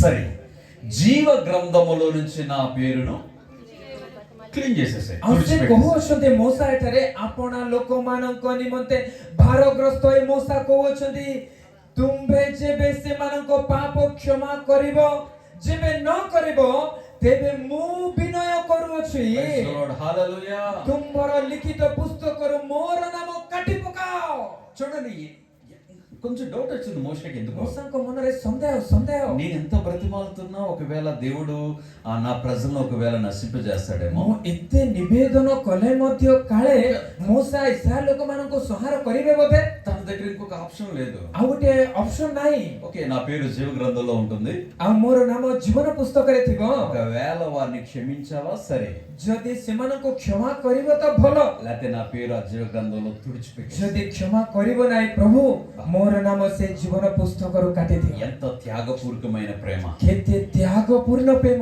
मोसा దేవుని కోపము ఇశ్రాయేలు మీదకు రాకుండా చేసిన గొప్ప ప్రార్థన. आ देखंतु परमेश्वरको क्रोध इस्राएल लोक मानको ऊपर न वर्तिबा पय मोसा करितिबा एक प्रेम पूर्वक प्रार्थना నీ పితరుల పాపము ద్వారా, आपणकर पितृपुरुष मानक पाप నువ్వు द्वारा చేసిన తప్పిదముల ద్వారా, आमे करितिबा अपराध द्वारा ఒకవేళ నీ పిల్లల మీదకి ఒకవేళ ఆ క్రోధమ కోపం వస్తుందేమో. यदि अम्मानकर संतान मानक ऊपरको परमेश्वरको क्रोध आसीबाको थिले ప్రతి దినము అనుదినము యోబు ప్రార్థించినట్లుగా నీ పిల్లల కొరకు ప్రార్థించే యోధుడిగానే ఉండాలి. प्रत्येक दिन अति प्रभात रे आयुब जे प्रकारे आपण संतान मानक निमंते प्रार्थना నీ करते బంధువులు, सेही प्रकार प्रार्थना जीवन मानकर गाली रहू నీ బంధువులు నీ స్నేహితుల కొరకు నిత్యము ప్రార్థించే అనుభవాన్ని కలిగి ఉండాలి. आपणकर संपर्क आपणकर बंधु मानक निमंते नित्य नित्य प्रार्थना करिबार जीवन मठारे रहू ఇలాంటి ప్రార్థన జీవితాన్ని మనం కట్టుకోవాలి. एही प्रकार प्रार्थना जीवन माने गढी तळू అలాంటి ప్రార్థన జీవితాన్ని మనం కట్టుకుంటే एही प्रकार प्रार्थना जीवन गढी దేవుడే तळे బహుగా దీవిస్తాడు. परमेश्वर बहुळ भाବରେ आशीर्वाद ఓకే, करिवे వ్యక్తిగతంగా చెప్పాను, व्यक्तिगत प्रार्थना जीवन कहले శత్రు కోసం చెప్పాను, शत्रुଙ୍କ निमंते प्रार्थना తన देखिले ప్రజల కోసం చేసిన ప్రార్థన చెప్పాను, आपण लोकମାନଙ୍କ निमंते करिथिबा प्रार्थना देखिले తన ఫ్యామిలీ एबे निज परिवार पय తన ఫ్యామిలీ దగ్గరికి వద్దాం. आपण मोसंक परिवार निकटको आसीबा ఒకసారి మోషే थरे मोसा కూషు దేశపు స్త్రీని వివాహం आ చేసుకుంటాడు. कुश देशर स्त्री को विवाह कले ఈ వివాహం తన అక్క మిరియంకు నచ్చదు. आ ए विवाह तांकर भौणी मिरियम को पसंद नहे ఎందుకంటే काहे कि माने దేవుడు అమ్రాము తన యొక్క బిడ్డలందరినీ దేవుడు ఎన్నుకున్నాడు. आ अम्राम रो समस्त संतान मान को परमेश्वर मनोनीत कले మోషేను ఒక నాయకుడిగా, मूसा को जने नेता भावरे అహరోనును ఒక యాజకుడిగా, हारून को याजक भावरे మిరియంను मिरियम को ఇశ్రాయేలు స్త్రీల ఎదుట ଇସ୍ରାଏଲ ସ୍ତ୍ରୀ ମାନଙ୍କ ସମ୍ମୁଖରେ వారితో కంజరు వాయిస్తూ నాట్యం చేస్తూ వారిని ఎంకరేజ్ చేస్తుండేది. ଆଉ ସେ ଖଞ୍ଜଣି ଅନେକ ବାଦ୍ୟ ଯନ୍ତ୍ର ବଜାଇ ସେମାନଙ୍କୁ ଉତ୍ସାହିତ କରୁଥିଲେ। తంబురు వాయిస్తూ నాట్యముతో వాళ్ళని నడిపిస్తుండేది ఇశ్రాయేలు స్త్రీలను. ତାରା ବୀଣା ବଜାଇ ଇସ୍ରାଏଲ ସ୍ତ୍ରୀ ମାନଙ୍କୁ ସେ କଢାଇ ନେଉଥିଲେ। దేవుడు ముగ్గురిని 3 స్థానాల్లో దేవుడు వాడుకుంటున్నాడు. ଆଉ మూషాଙ୍କୁ ହାରଣଙ୍କୁ ଏବଂ ମିରିୟମଙ୍କୁ 3ଟି ସ୍ଥାନରେ ବ୍ୟବହାର କରୁଥିଲେ। మిరియాముకు కోపం వచ్చింది. ଆଉ ମିରିୟମ ରାଗିଗଲେ, ଟିକେ କ୍ରୋଧ କଲେ। దేవుడు మోషేతోనే మాట్లాడిస్తాడా? କଣ ପରମେଶ୍ୱର ମୋଷଙ୍କ ଦ୍ୱାରା କଥା କହିବେ କି? మేము అదే గర్భం నుంచి పుట్టాం కదా, ଆମେ ମଧ୍ୟ ସେଇ ଗର୍ଭରୁ ଆସିଛୁ ନା? మాతో దేవుడు మాట్లాడించడా? କଣ ଆମ ସହିତ ସେ କଥା କହିବେ ନାହିଁ? ఆయనే గొప్పోడా? କଣ ମୋଷା ମହାନ ଅଟନ୍ତି? ఆయనే గొప్ప నాయకుడా? ସେଇ ମହାନ ନେତା କି?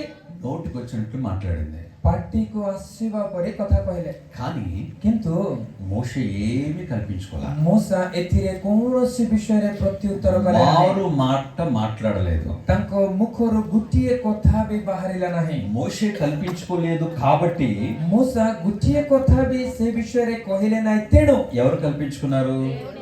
దేవుడు కల్పించుకున్నాడు. ପରମେଶ୍ୱର ହିଁ କଥା କହିବାକୁ ଇଚ୍ଛା କଲେ। ఈ రోజు మనం చేసే పని ఏంటంటే ଆଉ ଆଜି ଆମେ କରୁଥିବା କାମ କଣ దేవుడి କହିଲେ? చేతులకు అప్పగించినట్టే అప్పగిస్తాం. ଈଶ୍ୱରଙ୍କ ହାତରେ ସବୁ ବିଷୟ ଦେବା ପରେ ଆମେ మనం ଦେଉଥିବା, కల్పించుకుంటాం ମାତ୍ର విషయం. ସେଥିରେ ଆମେ ହସ୍ତ ଦେଉଥିବା। అందుకే దేవుడు కల్పించుకోడు. ସେଥିପାଇଁ ଈଶ୍ୱର ସେଥିରେ ହସ୍ତକ୍ଷେପ ఇక్కడ କରନ୍ତି మోషే ନାହିଁ। ఏ మాట మాట్లాడలేదు. କିନ୍ତୁ ଯେତେବେଳେ ମିରିୟମ এই ସମସ୍ତ କଥା କହିଲେ, ମୋଷା ଗୋଟିଏ କଥା నానా କହିଲେ। విధాలుగా మాట్లాడుతుంది మోషేను మిరియాము. ଆଉ ମୋଷାଙ୍କ ବିରୁଦ୍ଧରେ ମିରିୟମ ଅନେକ କଥା କହୁଅଛି। అది దేవుని చిత్తానికి అప్పగించాడు. କିନ୍ତୁ ମୋଷା ତା ପରମେଶ୍ୱରଙ୍କ ହସ୍ତରେ ସମର୍ପଣ କଲେ। ఇప్పుడు దేవుడు కల్పించుకున్నాడు. ଏବେ ପରମେଶ୍ୱର ଏଥିରେ ହସ୍ତକ୍ଷେପ କରିବା ଆରମ୍ଭ କଲେ। హలో మిరియాం, ହ୍ୟାଲୋ ମିରିୟମ, ఆయన ఎవరు అనుకుంటున్నావు? ମୋଷା କିଏ ବୋଲି ଭାବୁଛ? ఈ భూమి మీద ఉన్న వారందరికంటే మిక్కిలి సాత్వికుడు. ଏହି ପୃଥିବୀ ପୃଷ୍ଠରେ ଥିବା ସମସ୍ତଙ୍କ ଠାରୁ ଅତି ନମ୍ର ବ୍ୟକ୍ତି। నా ఇల్లంతటలో నమ్మకమైన వాడు. ମୋର ସମସ୍ତ ଗୃହରେ ବିଶ୍ୱସ୍ତ ସେ। సో ఆయన గురించి నువ్వు మాట్లాడావు కాబట్టి ତୁମେ ତାଙ୍କ ବିରୁଦ୍ଧରେ କଥା ఈ କହିଛ। బాధ ఈ వ్యాధి నువ్వు అనుభవించున్నాడు. ଏହି ରୋଗ ତୁମ ଉପରେ ବର୍ଦ୍ଧ। అరికాలు మొదలుకొని ମସ୍ତକରୁ ଆରମ୍ଭ କରି నడినెత్తి వరకు ତଳି ପାଦ ପର୍ଯ୍ୟନ୍ତ కుష్ఠరోగం వచ్చేస్తుంది. କୁଷ୍ଠ ରୋଗ ହେଇଗଲା ମିରିୟମଙ୍କୁ। వెంటనే మోషేకి తెలిసింది విషయం. ସାଙ୍ଗେ ସାଙ୍ଗେ ମୋଷା ଏ କଥା ଜାଣିଲେ। భలే జరిగింది లేని సంకటం ବଢିଆ కొట్టుకున్నాడు. ହେଲା, ମିରିୟମକୁ ବଢିଆ ହେଲା। ఏం కొట్టుకోలేదు. ଏମିତି ସେ କରିନାହାନ୍ତି। మై ఫ్యామిలీ, ସେ ମୋର ପରିବାର, నా కుటుంబం ఇది, ସେ ମୋର ପରିବାର, నా అక్క ମୋର ଭଉଣୀ। కోపంలో ఏదో అంది, ହଁ, କ୍ରୋଧରେ କଣ କଣ କହିଦେଇଛି ବୋଧେ। ఆవేశంలో ఏదో అంది. ହଁ, ଆକ୍ରୋଶରେ କଣ କହିଦେଲା ବୋଧେ। అలాగని ఆమె మీద మనం పగ పెట్టుకుంటామా? କଣ ତା ଉପରେ ମୁଁ କ୍ରୋଧ କରିବି? ఆమె మీద క్రోధం పెట్టుకుంటామా? କଣ ତା ଉପରେ ମୁଁ ରାଗିବି? ఈ రోజు మన జీవితంలో ଆଜି ଆମମାନଙ୍କ ଜୀବନରେ క్రీస్తును కలిగి ఉన్నాము గాని ଆମେ ଖ୍ରୀଷ୍ଟଙ୍କୁ ଧାରଣ କରିଅଛୁ, ఆ କିନ୍ତୁ పగలు, కక్షలు, క్రోధాలు మనం విడిచిపెట్టలేదు. ସେଇ କ୍ରୋଧ, ସେଇ ఈర్ଷା, ସେଇ ରାଗ, ଏଇ మనోଭାବ ଆମେ ଏବେ ମଧ୍ୟ ଛାଡି ନାହୁଁ। అవి మన జీవితంలో, మన కుటుంబంలో రోజు రోజుకి పెరిగిపోతున్నాయి. ଆଉ ଏବେ ଆମମାନଙ୍କ ଜୀବନରେ ଦିନକୁ ଦିନ ଏହା ଆହୁରି ବଢି ଚାଲିଛି। సమాధానం లేని కుటుంబాలు ఈ రోజు చాలా మంది ఉన్నారు. ଆଜି ଆମମାନଙ୍କ ପରିବାରରେ ଆଉ ଶାନ୍ତି ଦେଖାଯାଉ ନାହିଁ। క్రిస్మస్ అంటే దేవుడు సమాధానం ఇవ్వడానికి వచ్చాడు. ଆଉ ଖ୍ରୀଷ୍ଟମାସ କହିଲେ ପରମେଶ୍ୱର ପ୍ରଭୁ ଯୀଶୁ ଶାନ୍ତି ଦେବା ପାଇଁ ଆସିଲେ। ఇక్కడున్న కుటుంబాల్లో చాలా మంది ఒకరంటే ఒకరు పడనటువంటి వారు ఉన్నారు. ଆଉ ଏଠାରେ ବସିଥିବା ଅନେକ ପରିବାରରେ ଜଣକ ଆଉ ଜଣକ ସହିତ ପଡୁନାହିଁ, ଏହି ପ୍ରକାର ପରିବାର ଅଛନ୍ତି। రక్త సంబంధం లేనటువంటి వారు, ఒకే ఇంట్లో ఉన్నటువంటి వారు, ఒకరి గురించి ఒకరు మాట్లాడుకోలేని వారుగా ఉన్నారు. ଆଉ ରକ୍ତ ସମ୍ପର୍କୀୟ ଗୋଟିଏ ପରିବାରରେ ଥାଇ ମଧ୍ୟ ପରସ୍ପର ସହିତ କଥାବାର୍ତ୍ତା ନ ହେବା ଲୋକମାନେ ଅଛନ୍ତି। ఒక్కొక్కసారి భర్తను చూసి భార్య అంటుంటది, ବେଳେ ବେଳେ ସ୍ୱାମୀକୁ ଦେଖି ସ୍ତ୍ରୀ କୁହେ, ఆయన మీద కోపం వస్తే ତାଙ୍କ ଉପରେ ରାଗିଲେ గోడ మీద మాట్లాడదు, వినబడుతుందా నీకు లేదా? ଆଉ ସେ କାନ୍ଥ ଆଡେ ବୁଲିକି କଥା କହେ, ଶୁଣୁଛୁ କି ନାହିଁ? ఇలాగూ ఒక వ్యతిరేకమైన సంబంధాలు మనం కలిగి ఉంటుంటాం. ଏହି ପ୍ରକାର ବିରୋଧ ମନୋଭାବ ଆମ ଠାରେ ରହିଥାଏ। ఇలాగ ఒక ఊర్లో ఫ్యామిలీ ఉంది. ଏହି ପ୍ରକାର ଗୋଟିଏ ପରିବାର, ଗୋଟିଏ ଗ୍ରାମରେ ଗୋଟିଏ ପରିବାର ଅଛନ୍ତି। సో ఆ ఇంట్లో ఒకరికొకరు మాటలు ఉండవు.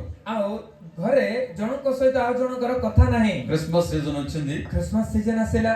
పెద్ద ఆయన ఒక మంచి బట్టలు కొట్టుకున్నాడు, ଆଉ ପରିବାର కుట్టించుకున్నాడు బట్టలు. ଆପଣା ପାଇଁ ଗୋଟେ ଭଲ ଡ୍ରେସ ସିଲେଇଲେ। సో టైలర్ దగ్గరికి వెళ్ళాడు. ଆଉ ଟେଲରଙ୍କ ପାଖକୁ ଗଲେ। టైలర్ ఎప్పుడు ఇస్తాడు తెలుసా బట్టలు? ଆଉ టైలର ସେଇ ଦର୍ଜି କେବେ ଲୁଗା ଦେବ ଜାଣନ୍ତି? పండగ రేపు అనగా అర్ధరాత్రి ఇస్తాడు బట్టలు. ଆଉ କାଲିକି ପର୍ବ କହିଲେ ଅଧା ରାତିରେ ଦେବେ। ఆ అర్ధరాత్రి ఇచ్చాడు, ఆ ఉదయకాలం ఇచ్చాడు బట్టలు. ଆଉ ସକାଳେ ଦେଲେ ସେଇ ଡ୍ରେସ। ఓకే, చర్చికి టైం అయిపోతుంది కాబట్టి ଚର୍ଚ୍ଚ କୁ ଟାଇମ ହେଇଯାଉଛି। గబగబా లోపలికి వెళ్ళి స్నానం చేశాడు. ସାଙ୍ଗେ ସାଙ୍ଗେ ସେ ଘରକୁ ଭିତରକୁ ଯାଇ ଗାଧେଇଲେ। బయటకు వచ్చాడు. ବାହାରକୁ ଆସିଲେ వెంటనే ప్యాంట్ వేసుకున్నాడు. ଆଉ ପ୍ୟାଣ୍ଟ ପିନ୍ଧିବା ଆରମ୍ଭ କଲେ। ఆ ప్యాంటు 3 అంగుళాలు పొడవు ఉంది. ଆଉ ସେ ପ୍ୟାଣ୍ଟ 3 ଆଙ୍ଗୁଳି ଲମ୍ବା ହେଇଛି। చూస్తుంటే చాలా పొడవు ఉంది ఆ ప్యాంట్. ଦେଖିଛନ୍ତି ବହୁତ ଲମ୍ବା ଅଛି ସେ ପ୍ୟାଣ୍ଟ। ఇప్పుడు రోడ్డు మీద నడుచుకుంటుంటే స్వచ్ఛ భారత్ అయిపోతుంది. ଏବେ ରୋଡ ଉପରେ ଚାଲିକି ଗଲେ ସ୍ୱଚ୍ଛ ଭାରତ ଅଭିଯାନ ହେଇଯିବ। రోడ్లన్నీ క్లీన్ అయిపోతాయి. ରୋଡ ସବୁ ସଫା ହେଇଯିବ। టైం చూస్తే సరిపోవట్లేదు. ସମୟ ଆଉ ଅଣ୍ଟୁ ନାହିଁ ହେଲାଣି ଚର୍ଚ୍ଚକୁ ଯିବା ପାଇଁ। గబగబా ସାଙ୍ଗେ ସାଙ୍ଗେ భార్య దగ్గరికి వెళ్ళి, ସ୍ତ୍ରୀଙ୍କ ପାଖକୁ ଯାଇ అమ్మా ମା నా ప్యాంట్ పొడవైపోయింది, ମୋର ପ୍ୟାଣ୍ଟ ଟିକେ ଲମ୍ବା ఒక 3 అంగుళాలు కట్ చేసి ଗୋଟେ 3 ఇంచ్ କାଟିଦିଅ। దానికి మళ్ళీ చేతి కుట్టు వేసి నాకు ఆ ఇమ్మన్నా. ହାତରେ ସିଲେଇକି ମତେ ଦେଇଦିଅ। వెంటనే భార్య ఎంత లేచింది. ଆଉ ସ୍ତ୍ରୀ ଉଠିଲେ ସାଙ୍ଗେ ସାଙ୍ଗେ। ఎప్పుడు అమ్మ అమ్మ అంటావు కదా, ସଦାବେଳେ ମା ମା ବୋଲି କହିବୁ ନା। ఎప్పుడు చూసినా అమ్మ పక్కనే ఉంటావు కదా, ସଦାବେଳେ ମା ପାଖରେ ଏକା ଥିବୁ ନା। ఏ ఫ్రూట్స్ తీసుకొచ్చినా మీ అమ్మకే తీసుకొస్తావు కదా. ଫଳମୂଳ ଆଣିକି ମାକୁ ଏକା ଦବୁ ନା। ఇలాంటి పనులకు నేను కావాలా? ଏମିତିଆ କାମ ପାଇଁ ମୁଁ ଦରକାର। మీ అమ్మతోనే చేపించుకో. ଯା తୋର ମାକୁ କହ। ఎందుకు వచ్చింది ఇంత గొడవ? କାହିଁକି ଆ ସହିତ ଝଗଡା? అమ్మ దగ్గరికి వెళ్ళాడు. ମା ପାଖକୁ ଗଲେ। అమ్మ ఈ 3 అంగుళాలు పొడవైంది ప్యాంటు, ମା ପ୍ୟାଣ୍ଟ 3 ఇంచ్ ଲମ୍ବା ହେଇଯାଇଛି, కొంచెం కట్ చేసి కుట్టిస్తావా అన్న. ଟିକେ କାଟିକି ସିଲେଇ ଦବୁ କି? అమ్మాయి ఏమందో తెలుసా? ମା କଣ କହିଲା ఏమో, ଜାଣନ୍ତି? నీ కూతురు అంటే నీకు చాలా ఇష్టం కాదు కదా. ଆପଣ ଝିଅକୁ ବହୁତ ପସନ୍ଦ మాట్లాడితే କରନ୍ତି। ఇంటికి రాగానే అమ్మ గుర్తు రాదు, నీకు కూతురే గుర్తు వస్తుంది. ଘରକୁ ଆସୁ ଆସୁ ମା ମନେ ପଡୁନି, ଝିଅ ଆଗ ମନେ ପଡୁଛି ନା। కూతురుతో ఎప్పుడు ఉంటావు కదా, ସଦାବେଳେ నీ ଝିଅ కూతురు ସହିତ చెప్పుకో అన్నది. ତ ଝିଅକୁ କହ ଯା। ఎందుకు వచ్చింది అమ్మతో గొడవ పండగ పూట అనుకున్నా. ଏ ମା ସହିତ କାହିଁ ମୁଣ୍ଡ କଥା? కూతుర్ని పిలిచాడు. ଝିଅକୁ ଡାକିଲେ। అమ్మ నాకు 3 అంగుళాలు పొడవైపోయింది ప్యాంటు, ଝିଅ ଟିକେ ଟିକେ ଲମ୍ବା ହେଇଯାଇଛି, కొంచెం కట్ చేసి కుట్టేసిస్తావా అని అడిగాడు. କାଟିକି సిଲେଇକି ମତେ ଦେବୁ କି? కూతురు అంది, ଝିଅ କହିଲା డాడీ డాడీ ବାପା ବାପା నాకు choir లో పాటలు పాడాలి, ଆଉ ମତେ କହେ నాకు ଟିକେ ଗୀତ చర్చ్ టైం ଗାଇବାକୁ। అయిపోతుంది, ଚର୍ଚ୍ଚକୁ ଟାଇମ୍ ହେଇଯାଉଛି। పాస్టర్ గారు నన్ను తిడతారు, ଅଳକା ଆଗେ ଗାଳି నేను କରିବେ। వెళ్ళిపోవాలి, బాయ్ బాయ్ బాయ్ బాయ్ అని చెప్పి ମୁଁ వెళ్ళిపోతాను. କରିପାରିବିନି ବାପା, ବାଏ ବାଏ ବାଏ ବାଏ। సరే, చేసేది ఏముంది, ଠିକ ଅଛି କଣ କରିବେ? మడత పెట్టుకుని ଆଉ ସେ ତାକୁ ଫୋଲ୍ଡ କରିକି వెళ్దాం, చర్చికి వెళ్దాం. ହଁ ଚର୍ଚ୍ଚକୁ ଯିବା। ఎవరు నవ్వినా ఏం పోయింది କିଏ ହସିଲେ କଣ ହେଲା ଥାଉ। అనుకున్నాడు. ସେ ଭାବିଲେ అనుకుని బెడ్ మీద పెట్టాడు. ଆଉ ସେଟା ଖଟ ଉପରେ ରଖିଲେ। తను ఈలోగా తన బాత్రూమ్ లోకి వెళ్ళి తన పనులు చేసుకుంటున్నాడు. ଆଉ ବାଥରୁମ କୁ ଯାଇକି ସେ ପ୍ରିପେୟାର ହେଉଛନ୍ତି। ఈలోగా భార్యకు మారు మనసు వచ్చింది. ଏ ଭିତରେ ସ୍ତ୍ରୀ ମନ ପରିବର୍ତ୍ତନ କରିଦେଲେ। అడక్కడగా పండగ పూట టికెట్ కదా, କେବେ ନ ପଚାରି నీకు ପର୍ବଦିନ ପଚାରିଲେ 3 అంగుళాలు కట్ చేసింది, ଠିକ ଅଛି 3 ఇంଚ କାଟିଦେବା, చేతి କାଟିଦେଲେ। కొట్టేసి మంచం మీద పెట్టి వెళ్ళిపోయింది. ହାତରେ ସିଲେଇକି ଖଟ ଉପରେ ରଖିକି ପଳେଇ ଗଲେ। అమ్మకు కూడా మారు మనసు వచ్చింది. ଏବେ ମା ମଧ୍ୟ ମନ ପରିବର୍ତ୍ତନ କରିଦେଲେ। గబగబా వచ్చింది, ଧାଇଁ ଆସିଲେ ମା, ఒక 3 అంగుళాలు కట్ చేసింది ଆଉ ప్యాంట్. 3 ఇంଚ ମା କାଟିଦେଲେ। మళ్ళా కుట్టు అక్కడ వెళ్ళిపోయింది. ଆଉ ଥରେ ସିଲେଇକି ଖଟ ଉପରେ ରଖିକି ଗଲେ। చర్చికి వెళ్తున్న కూతురికి మారు మనసు వచ్చింది. ଏବେ ଚର୍ଚ୍ଚକୁ ଯିବା ପାଇଁ ରେଡି ହଉଥିବା ଝିଅର ମନ లేట్కి ପରିବର୍ତ୍ତନ। వెళ్తే ఏముందిలే, రెండో పాట పాడదాం. ହଁ ଲେଟ୍ ରେ ଗଲେ କଣ ହେଲା, ଦ୍ୱିତୀୟ ଗୀତ ଗାଇବେ। డాడీ ఎప్పుడు ఏది అడగడు కదా. ବାପା କେବେ ମତେ କିଛି କରିବା ପାଇଁ మళ్ళా వెనక్కి କହିନାହାନ୍ତି ନା। వచ్చింది, ପୁଣି ପଛକୁ ଆସିଲା, ఆ బెడ్ మీద ఉన్న ప్యాంట్ తీసుకుంది, ଖଟ ଉପରେ ଥିବା ପ୍ୟାଣ୍ଟ କୁ ఇంకొక 3 అంగుళాలు కట్ ଆଉ చేసింది, 3 ఇంచ କାଟି ପକେଇଲା। చక్కగా కుట్టు వేసి ଆଉ పెట్టేసింది. ସେ ସିଲେଇକି ରଖିଦେଲା। లోపటి నుంచి అయ్యగారు పాట పాడుకుంటూ వస్తున్నారు. ଏବେ ଆଜ୍ଞା ଗୀତ ଗାଇକି ବାଥରୁମ ରେ హ్యాపీ ଆସିଲେ। క్రిస్మస్, మేరీ క్రిస్మస్ అని హ్యాపీ పాట క్రిస్మస్, పాడుకుంటూ మేరీ వస్తున్నారు. క్రిస్మస్ గୀତ ଗାଇ ଗାଇ ଆସିଲେ। వెంటనే ఫ్యాంట్ తీసుకుని వేసాడు. ସାଙ୍ଗେ ସାଙ୍ଗେ ପ୍ୟାଣ୍ଟ ପିନ୍ଧିଲେ। ఫ్యాంట్ షార్ట్ అయిపోయింది. ପ୍ୟାଣ୍ଟ ହାଫ୍ ପ୍ୟାଣ୍ଟ ହେଇଗଲା ସେତେବେଳେ। ఫ్యాంట్ షార్ట్ అయిపోయింది. ପ୍ୟାଣ୍ଟ ଛୋଟ ହେଇଗଲା, ହାଫ୍ ପ୍ୟାଣ୍ଟ। ఏం చేయాలి అర్థం కాలేదు, କଣ କରିବି ବୁଝି ପାରୁନାହାନ୍ତି ଆଜ୍ଞା। ఏమైంది అర్థం కాలేదు. କଣ ହେଲା ବୁଝି ପାରୁନାହାନ୍ତି। ఇలా ఉంటాయి కొన్ని కుటుంబాలు, କେତେଟା ପରିବାର ଏମିତି ଥାଏ, ఒకరితో ఒకరి సంబంధాలు ఉండవు, ଜଣଙ୍କ ସହିତ ଆଉ ଜଣଙ୍କର ସମ୍ପର୍କ ఒకరితో ఒకరి ନଥାଏ, మాటలు ఉండవు. ପରସ୍ପର ସହିତ କଥା ହୁଅନ୍ତିନି। ఇలాంటి కుటుంబాలు క్రిస్మస్ లో ఉంటే అవి దేవుడు ఇష్టపడడు. ଏହି ପ୍ରକାର ପରିବାର ଖ୍ରୀଷ୍ଟମାସ ରେ ଥିଲେ ପରମେଶ୍ୱର ତା ପସନ୍ଦ କରନ୍ତି ନାହିଁ। ఒకరినొకరు మనం క్షమించుకోవాలి. ପରସ୍ପରକୁ ଆମେ କ୍ଷମା କରୁ। అంటే క్రిస్మస్ అంటే ఇదే కదా, ଖ୍ରୀଷ୍ଟମାସ ତାହା ହିଁ ନା। మనం ఒకరు క్షమించుకొని సమాధాన పడాలి. ପରସ୍ପରକୁ ଆମେ କ୍ଷମା କରି ଶାନ୍ତିରେ ରହୁ। ఆయన ఈ లోకానికి వచ్చింది సమాధానం ఇవ్వడానికి. ଆଉ ଯୀଶୁ ଏ ଜଗତକୁ ଆସିଲେ ଶାନ୍ତି ଦେବା ପାଇଁ। ఆ సమాధానం మనము కలిగి ఉందము గాక. ସେଇ ଶାନ୍ତି ଆମେ ସମସ୍ତଙ୍କ ଉପରେ ବର୍ତ୍ତୁ। ఇక్కడ మోషే గమనించినట్లయితే ଏଠାରେ మూసాଙ୍କୁ ଦେଖିପାରିଲେ తన అక్క ଆଉ ତାଙ୍କ తన ଭଉଣୀ విరోధంగా మాట్లాడినందుకు ଆଉ ତାଙ୍କ ବିରୁଦ୍ଧରେ କଥା శిక్ష କହିଥିଲେ। అనిపిస్తున్నప్పుడు ଆଉ ଯେତେବେଳେ ସେ ଦଣ୍ଡ ଭୋଗୁଛନ୍ତି సంతోషపడలేదు, ଆଉ మూసା ଆନନ୍ଦ సంతోషపడలేదు. ହୋଇନାହାନ୍ତି। ସେ ଆନନ୍ଦିତ ହୋଇନାହାନ୍ତି। సంఖ్యాకాండము 12వ అధ్యాయం, ଗଣନା ପୁସ୍ତକ 12 ଅଧ୍ୟାୟ, సంఖ్యాకాండం 12వ అధ్యాయం ଗଣନା పుస్తକ ତାର 12 ଅଧ୍ୟାୟ 13వ వచనంలో 13 ପଦରେ ఇక్కడ ప్రార్థన చేస్తున్నాడు. ଏଠାରେ ସେ ପ୍ରାର୍ଥନା କରୁଅଛନ୍ତି। ఏమని ప్రార్థన చేస్తున్నాడు? କଣ ପ୍ରାର୍ଥନା କରୁଅଛନ୍ତି? మోషే మోషే ఎలుగెత్తి ఎలుగెత్తి దేవా దేవా దయచేసి దయచేసి ఈమెను బాగు చేయమ. దేవుని దగ్గర కన్నీటితో ప్రార్థన చేస్తున్నాడు. ఆ సంఖ్యాకాండము 12వ అధ్యాయం 13వ వచనం. ଗଣନା ପୁସ୍ତକ 12 ଅଧ୍ୟାୟ 13 ପଦ, ତହିଁରେ ମୂଷା ସଦାପ୍ରଭୁଙ୍କ ନିକଟରେ ପ୍ରାର୍ଥନା କରି କହିଲେ, ହେ ପରମେଶ୍ୱର, ବିନୟ କରୁଅଛି ତାହାକୁ ସୁସ୍ଥ କର। ଏଠାରେ ଆମେ ଦେଖିପାରିଲେ ମୋଶା ଆପଣା ଭଉଣୀ ମିରିୟାମଙ୍କର ସୁସ୍ଥତା ନିମନ୍ତେ ପ୍ରାର୍ଥନା କରୁଛନ୍ତି ଯଦିଓ ତାଙ୍କ ବିରୁଦ୍ଧରେ ସେ କଥା କହିଥିଲେ। ఇక్కడ అద్భుతమైన ప్రార్థన ఏంటంటే ప్రతిమాలకున్నాడు, అయ్యా నాకేదో తెలుసో తెలియక మాట్లాడింది, నాకను క్షమించు। ଏଠାରେ ଆଶ୍ଚର୍ଯ୍ୟଜନକ ପ୍ରାର୍ଥନା କଣ କହିଲେ, ମୋର ଭଉଣୀ ଜାଣି ନ ଜାଣି ମୋ ବିରୁଦ୍ଧରେ କଥା କହିଛି, ଦୟାରେ ତାକୁ କ୍ଷମାରେ ସୁସ୍ଥତା ଦେଇଦିଅ। ఎంత గొప్ప ప్రార్థన జీవితం। କେଡ଼େ ମହାନ ପ୍ରାର୍ଥନା ଜୀବନ। మోషేని ఇప్పుడు మన ఈ కోణంలో చూస్తుంటాం కదా। ମୋଶାଙ୍କୁ ଏହି ଦୃଷ୍ଟିକୋଣରେ କେବେ ଆମେ ଆଲୋଚନା କରିନାହୁଁ। నాకెందుకు వచ్చింది ఈ ఆలోచన? ମୋତେ କାହିଁକି ଏ ଚିନ୍ତାଧାରା ଆସିଲା? మోషే చేసిన ప్రార్థన అనే పదం ଯେତେବେଳେ ଗୀତ ସଂହିତା 90 ଅଧ୍ୟାୟ ମୋଶାଙ୍କର ପ୍ରାର୍ଥନା ବୋଲି ପଢିଲେ చాలా విషయాలు మనకి వెలుగులోకి వచ్చాయి। ଅନେକ ବିଷୟ ଆଜି ଆମମାନେ ଜାଣିପାରିଲୁ। సరే ఎన్ని చెప్పాను? କେତୋଟି କହିଲି? 5 చెప్పాను కదా, 4 చెప్పాను। 4ଟି। ఓకే, 5వది ఒకసారి గమనించినట్లయితే ଆମେ ପଞ୍ଚମଟି ଦେଖିପାରିଲେ యెహోషువకు నాయకత్వం అప్పగించే విషయంలో చేసిన ప్రార్థన గుర్తు చేస్తాను। ଆଉ ଜିହୋଶୁଆଙ୍କୁ ସେଇ ନେତାର ପଦବୀରେ ନିଯୁକ୍ତି କରିବା ବିଷୟରେ ଆମେ ଦେଖୁଅଛୁ। తన తర్వాత వచ్చే నాయకుడు ఎలా ఉండాలి? ଆଉ ମୋଶାଙ୍କ ପରେ ଆସିବାର ଜଣେ ନେତା କେଉଁ ପ୍ରକାର ରହିବା ଦରକାର? సమయం లేదు కాబట్టి చదవద్దు। ସମୟ ନାହିଁ ତେଣୁ ପଢନ୍ତୁ ନାହିଁ। అక్కడ సంఖ్యాకాండము ଗଣନା పుస్తକ 27వ అధ్యాయము 27 ଅଧ୍ୟାୟ 15వ వచనం నుంచి 15 ପଦରୁ 17వ వచనం వరకు। 17 ପଦ పର୍ଯ୍ୟନ୍ତ। సంఖ్యాకాండము ଗଣନା పుస్తକ 27వ అధ్యాయము 27 ଅଧ୍ୟାୟ 15వ వచనం నుంచి 15 పదରୁ 17వ వచనం వరకు। 17 పద పର୍ଯ୍ୟନ୍ତ। ఇక్కడ యెహోషువ ఒకసారి ప్రభువారు మోషేని పిలిచారు। ଆଉ ମୋଶାଙ୍କୁ ସଦାପ୍ରଭୁ କହିଲେ, అన్ని తర్వాత ఎవరిని నాయకుడిగా ఎన్నుకుందామని అడిగారు। ତୁମ ପରେ କାହାକୁ ଆମେ ନେତା ଭାବରେ ବାଛିବା? అప్పుడు మోషే, ସେତେବେଳେ ମୋଶା, మా అబ్బాయి ఉన్నాడుగా, ମୋର ପୁଅ ଅଛି ନା? గెర్షోము మా అబ్బాయి ఉన్నాడుగా, ଗେର୍ଶୋମ ମୋର ପୁଅ, మా అబ్బాయిని చేద్దాం ମୋର ପୁଅକୁ ନେତା କରିବା అని అంటలేదు। ఇక్కడ ଏହି ପ୍ରକାର କହୁନାହାନ୍ତି। మా అన్నయ్య గారి అబ్బాయి ఉన్నాడు, ମୋର ଭାଇର ପୁଅ ଅଛି, లేకపోతే వీరు ఉన్నారు, ନାଇଁ କହିଲେ ଏହି ବ୍ୟକ୍ତିମାନେ ଅଛନ୍ତି। ఈ మాటలు ଏହି పలకట్లేదు। କଥା ମୋଶା କହୁନାହାନ୍ତି। ఏమనంటే, అయ్యా ଆଜ୍ଞା, సామర్థ్యము కలిగిన ఒక వ్యక్తిని నువ్వు ఎన్నుకో। ଆଉ ସାମର୍ଥ୍ୟବାନ ଜଣେ ବ୍ୟକ୍ତିଙ୍କୁ ଆପଣ ମନୋନୀତ କରନ୍ତୁ। మోషే అడిగా, ప్రభు మోషేని అంటున్నాడు, ଆଉ ପ୍ରଭୁ ମୋଶାଙ୍କୁ କହିଲେ, నువ్వే చెప్పు ఒక పేరు అన్నాడు। ତୁମେ ଗୋଟିଏ ନାମ କୁହ। అక్కడ నూను కుమారుడని యెహోషువ ସେତେବେଳେ ନୂନର ପୁତ୍ର ଜିହୋଶୁଆ చాలా నమ్మకంగా ఉన్నాడు। ଆଉ ସେ ବିଶ୍ୱସ୍ତ ଭାବରେ ଅଛନ୍ତି। ఇతని మీదకి దేవుని అభిషేకం వస్తే ଆଉ బాగుంటుంది, ଏହି ବ୍ୟକ୍ତିଙ୍କ ଉପରକୁ ଈଶ୍ୱରଙ୍କ ଅଭିଷେକ ଆସିଲେ ଉତ୍ତମ ହେବ। నువ్వు వెళ్ళి చేయి। ଆଉ ତୁମେ ଯାଇ ହସ୍ତାର୍ପଣ କର। మోషేను యెహోషువను ఆశీర్వదించమని ప్రభు చెప్పినప్పుడు ଆଉ ଜିହୋଶୁଆଙ୍କୁ ଆଶୀର୍ବାଦ କରିବା ପାଇଁ ଯେତେବେଳେ ମୋଶାଙ୍କୁ ପରମେଶ୍ୱର କହିଲେ, మోషే వెళ్ళి యెహోషువను అభిషేకించును। ଆଉ ମୋଶା ଯାଇ ଜିହୋଶୁଆଙ୍କୁ ଅଭିଷେକ కలే। చూడండి, తన తర్వాత నాయకత్వ విషయంలో ఎంత అద్భుతమైన ప్రార్థన ଆଉ చేస్తున్నాడు। ଦେଖନ୍ତୁ ତାଙ୍କ ପରେ ଆସିବାକୁ ଥିବା ସେ ନେତାଙ୍କ ବିଷୟରେ ସେ କେତେ ଆଶ୍ଚର୍ଯ୍ୟଜନକ ପ୍ରାର୍ଥନା କରୁଛନ୍ତି। సమర్థవంతమైన వ్యక్తిని ఎన్నుకోమని అక్కడ అడుగుతున్నాడు। ଆଉ ଏକ ସାମର୍ଥ୍ୟବାନ ବ୍ୟକ୍ତିଙ୍କୁ ତୁମେ ମନୋନୀତ କର ବୋଲି ସେ ପ୍ରଭୁଙ୍କୁ କହୁଅଛନ୍ତି। ఆ మోషే ఆ విధంగా ప్రార్థించబట్టికే ଆଉ ମୋଶା ଏହି ପ୍ରକାର ପ୍ରାର୍ଥନା କରିବା ହେତୁ దేవుడు గొప్ప కార్యం చేశాడు। ଈଶ୍ୱର ମହାନ କାର୍ଯ୍ୟ କଲେ। ఇక్కడ ఒక విషయం గమనించాలి, ଏଠାରେ ଗୋଟିଏ ବିଷୟ ଧ୍ୟାନ କରୁ। మోషేకు సత్తు తగ్గిపోలేదు, ଆଉ ମୋଶାଙ୍କର ବଳ ଉଣା ପଡିଯାଏ ନାହିଁ, అతని చూపు తగ్గిపోలేదు। ତାଙ୍କର ଦୃଷ୍ଟି ଉଣା ପଡିଯାଏ ନାହିଁ। 120 సంవత్సరాల వయసులో చాలా పుష్టిగా ଆଉ ఉన్నాడు, 120 ବର୍ଷ ବୟସରେ ମଧ୍ୟ చాలా ମୋଶା బలవంతుడుగా ఉన్నాడు। ବହୁତ ବଳବାନ। ఇక్కడ మోషే ఒక అలగాలి। କିନ୍ତୁ ଏଠାରେ ମୋଶା ଟିକେ దగ్గర వరకు వచ్చాను కదా నేను, ମୁଁ ସେଇ ଦେଶର ପାଖକୁ ଆସିଗଲି ନା, కనబడుతుంది ఈ పాలు తేలు ప్రవహించే దేశం, ମୁଁ ଦୁଗ୍ଧ ମଧୁ ପ୍ରବାହିତ ଦେଶ ଦେଖୁଅଛି। ମୁଁ అక్కడి వరకు నన్నే నాయకత్వంగా కంటిన్యూ చేయొచ్చు కదా। ଆଉ ସେଇ ସ୍ଥାନ ପର୍ଯ୍ୟନ୍ତ ମତେ ହିଁ ନେତା ଭାବରେ ନେବା କଥା ନା, కానీ ఇక్కడ దేవుని చిత్తానికి లోబడ్డాడు। କିନ୍ତୁ ଏଠାରେ ପ୍ରଭୁଙ୍କର ଇଚ୍ଛାକୁ ସେ ଆଜ୍ଞାବହ ହେଲେ।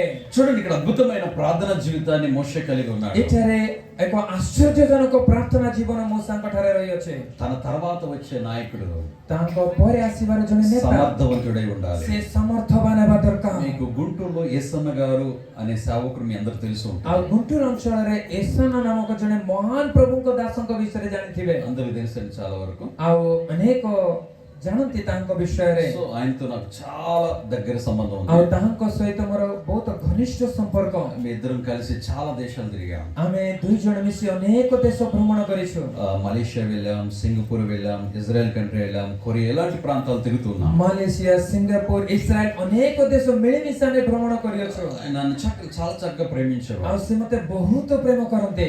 ఆయన మరణావస్థలో ఉన్నాడు, ଆଉ ଯେତେବେଳେ ସେ ମରଣ ଶଯ୍ୟାରେ ଅଛନ୍ତି, చనిపోయే స్థితిలో ఉన్నాడు। ଆଉ ମରଣ ଶଯ୍ୟା ଶଯ୍ୟାରେ ସେ ଅଛନ୍ତି। ఒకరోజు ముగ్గురు సేవకులు మమ్మల్ని పిలిచాడు. ଆଉ ଗୋଟିଏ ଦିନ 3 ଜଣ ପ୍ରଭୁଙ୍କ ଦାସମାନଙ୍କୁ ଡାକିଲେ। అందులో నేను ఒకడిని. ସେଇ 3 ଜଣଙ୍କ ମଧ୍ୟରେ ମୁଁ ଜଣେ। అక్కడ కూర్చుండగా ଆମେ ସେଠାରେ ବସିଥିବା ସମୟରେ ఆయన చెప్తున్నాడు, యేసన్న గారు ఒక మాట చెప్తున్నారు. ଈଶାନ ପ୍ରଭୁଙ୍କ ଦାସ ଗୋଟେ କଥା କହୁଅଛନ୍ତି। నేను ప్రభు చెంతకు వెళ్ళిపోతున్నాను. ମୁଁ ପ୍ରଭୁଙ୍କ କୋଳକୁ ଯାଉଅଛି।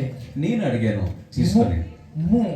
నేనే మాట్లాడాను. ମୁଁ କଥା ହେବା ଆରମ୍ଭ କଲି। మీరు చనిపోతే ఈ మినిస్ట్రీ సంగతి ఏంటి అని. ଆପଣ ମୃତ୍ୟୁବରଣ କଲେ ଆପଣଙ୍କର ସେବା କାର୍ଯ୍ୟ କଥା କଣ? అప్పుడు ఆయన అన్న మాట ఏంటంటే, ସେତେବେଳେ ମୃତ୍ୟୁ ଶଯ୍ୟାରେ ଥିବା ସେଇ ପ୍ରଭୁଙ୍କ ଦାସ କହିଥିବା କଥା କଣ କହିଲେ? ఇది నేను ప్రారంభించిన పరిచర్య కాదు, ଏଇଟା ମୁଁ ଆରମ୍ଭ କରିଥିବା ସେବା କାର୍ଯ୍ୟ దేవుడు ନୁହେଁ। ప్రారంభించిన పరిచర్య. ଏହା ପରମେଶ୍ୱର ଆରମ୍ଭ ఆయనే କରିଥିବା ସେବା చూసుకుంటాడు. କାର୍ଯ୍ୟ। ସେ ତାର ଭାର ନେବେ, ఆయనే చూసుకుంటాడు. ସେ ଦେଖିବେ। కానీ నేను ప్రార్థన చేస్తుంటే ఒక వ్యక్తికి ఇవ్వాలని నాకు అనిపిస్తుంది. କିନ୍ତୁ ମୁଁ ପ୍ରାର୍ଥନା କରିବା ସମୟରେ ସେଇ ଦାୟିତ୍ୱ ଜଣଙ୍କୁ ଦେବା ପାଇଁ ମୁଁ ଇଚ୍ଛା କରୁଅଛି। ఎవరన్నా అని అడుగుతున్నాను. କିଏ ବୋଲି ମୁଁ ପଚାରୁଛି। అప్పటికి ఆయన రక్త సంబంధికులు ఉన్నారు. ସେତେବେଳେ ସେଠାରେ ତାଙ୍କର ରକ୍ତ ସମ୍ପର୍କୀୟ ମାନେ ଅଛନ୍ତି। మినిస్ట్రీలో చాలా చాలా బలంగా వాడబడుతున్నటువంటి వారు ఉన్నారు. ସେବା କାର୍ଯ୍ୟରେ ବହୁଳ ଭାବରେ ବ୍ୟବହାର ହେଉଥିବା ଅନେକ ଦାସ ମାନେ ଅଛନ୍ତି। ఆయన వెంటనే బయట ఉన్నటువంటి ఒక వ్యక్తిని పిలిచారు. ବାହାରେ ଛିଡ଼ା ହେଇଥିବା ଜଣେ ବ୍ୟକ୍ତିଙ୍କୁ ସାଙ୍ଗେ ଡାକିଲେ। ఆయన పేరు అబ్రహాం. ତାଙ୍କ ନାଁ ଅବ୍ରାହମ। ఆయన చాలా సామాన్యమైన పాస్టర్. ଆଉ ସେ ଜଣେ ସାମାନ୍ୟ ପାଳକ।